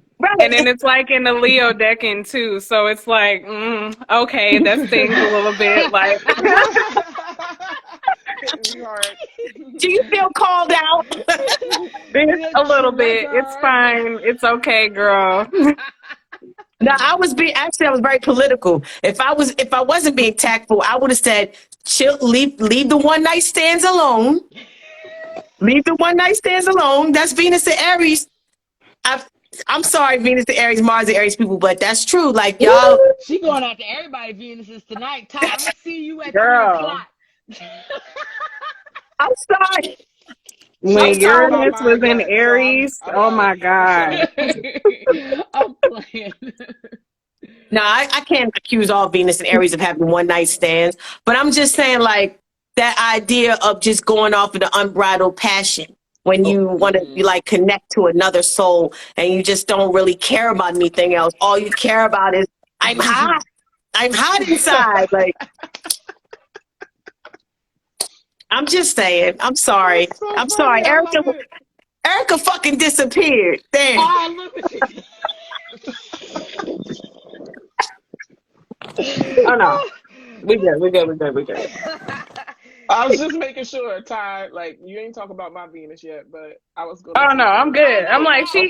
and then like I said, the sun is conjunct my Venus today, so I'm like, I woke up like on this shit today, like so. Oh, don't worry, Janae. Like I'm fucking. You know what? I don't even know if I can say that on here, but I'm just like, if you know, you know. Okay. And was I right though? Was I right though, Erica? Huh? Was I right No, though? you was on point. You was on point. Like I'm not offended at all. Like I'm just saying, no. I'm like, damn. Like, yeah. I'm just like that. That rings very true. That sounds very familiar. You know. That's all. Like I said, I'm a very honest person. After doing a number of readings, you know, you see this shit a lot. Like, you know. No, but it's funny how like how it can show up in so many different manifestations. It's like a math problem almost. Like, I don't know, like 2 + 3 is 4, but 2 + 2 is also 4. You know what I'm saying? And the way that it just mixes together and gives you somebody's archetype and someone's personality and their experiences is just really, I think that's dope. That's why I love astrology. Yeah. Oh my God, it's fascinating. It is fascinating. Now, I hate to be like, see, this is what I'm saying. I don't have energy like that. I am heavy earth and water. My ass is I wish I had more. Like I would just kill to have at least Mars in Capricorn. You know what I mean? Just have some kind of the strongest fire point I have is Uranus and Sagittarius. Other than that, the midheaven in Leo, maybe, whatever. That's like a celestial point versus extra energy added. And then nothing in Aries. And my Mars is in Pisces. The fuck is Mars doing in Pisces? That bitch ain't doing shit. She just going to sleep. She's taking a nap. You know what I'm saying? That's this secret attacks. It's like I'll sit there and be like, you gonna shoot her? You'd be like, no, I'm just gonna throw this grenade and just go back to bed. Like, you're okay. I'm tired too. It's like we sleep over here. Right. When are we doing this again? And there's different ways we could do it. We probably should do it earlier and maybe in the middle of the day. Okay. I hate to say that because how are we gonna pull that off? But maybe earlier would work. Okay. What do people in the chat say? All right, everybody. Also, if they come up, if we do it on that other thing, we can share screens and people can actually come into the conversation and join us more than just here. So you're not just reading comments. I can do that in Melon app. Okay. Like people can literally. Oh, nice. And we can green screen. We can green screen charts and stuff.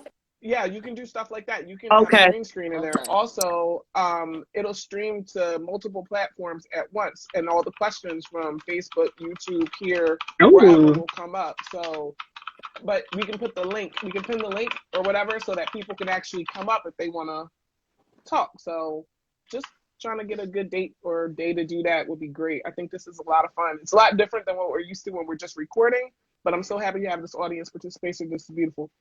But I'm tired too, though. I hear you, Marie. Yeah. I'm a progressed Taurus, and I'm already Earth and Water. You know, I'm progressing to Pisces, y'all, in a couple of months. Like on the summer solstice. I'm progressing to Pisces.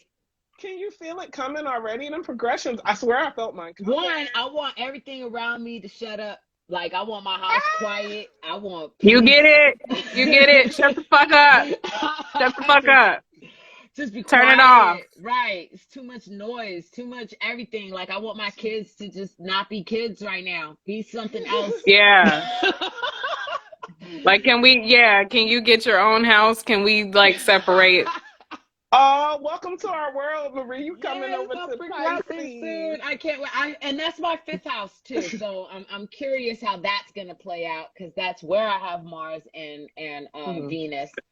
And it will trine, so my progression through there, that Sun trines Scorpio, my Pluto, my Saturn. Okay. So I'm excited. I hope it brings out my creative side.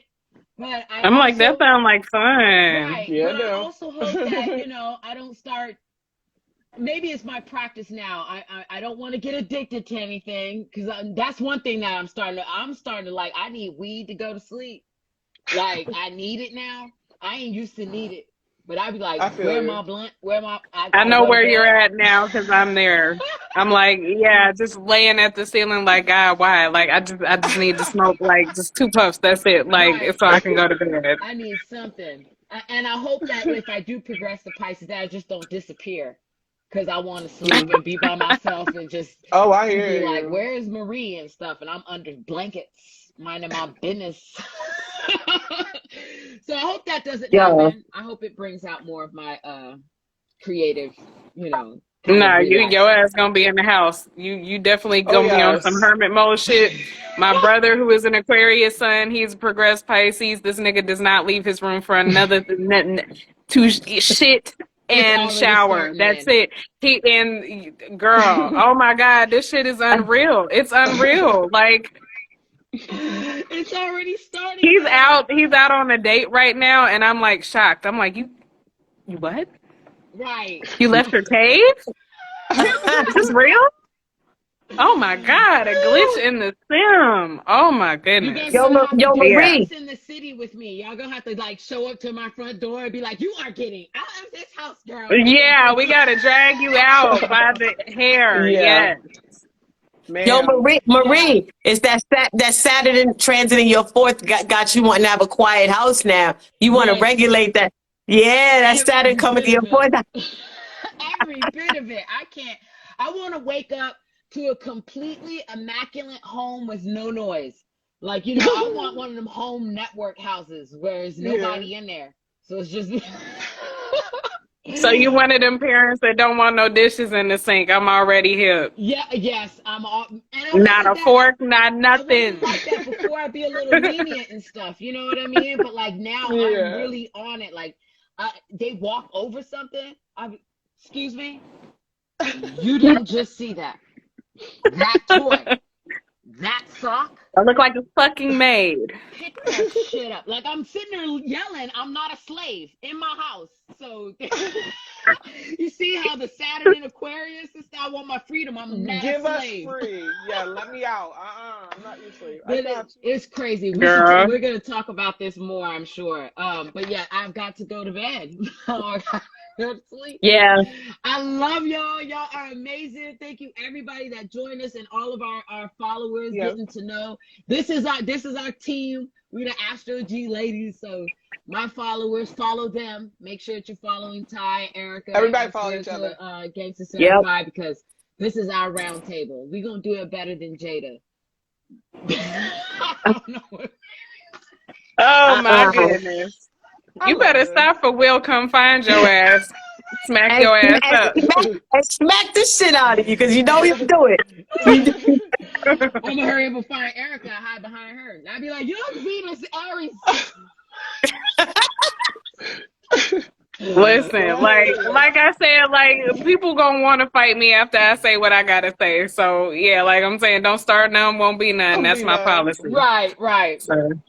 Hell, they don't need no more problems. They don't really want to come after us. I don't think anybody. We say something about somebody, I'm be like, oh really? According to your chart, right?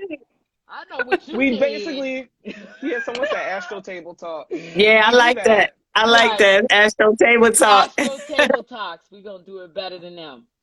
Facts. Well, all right. I appreciate you ladies. Peace. All right. See y'all. Bye, y'all. Bye.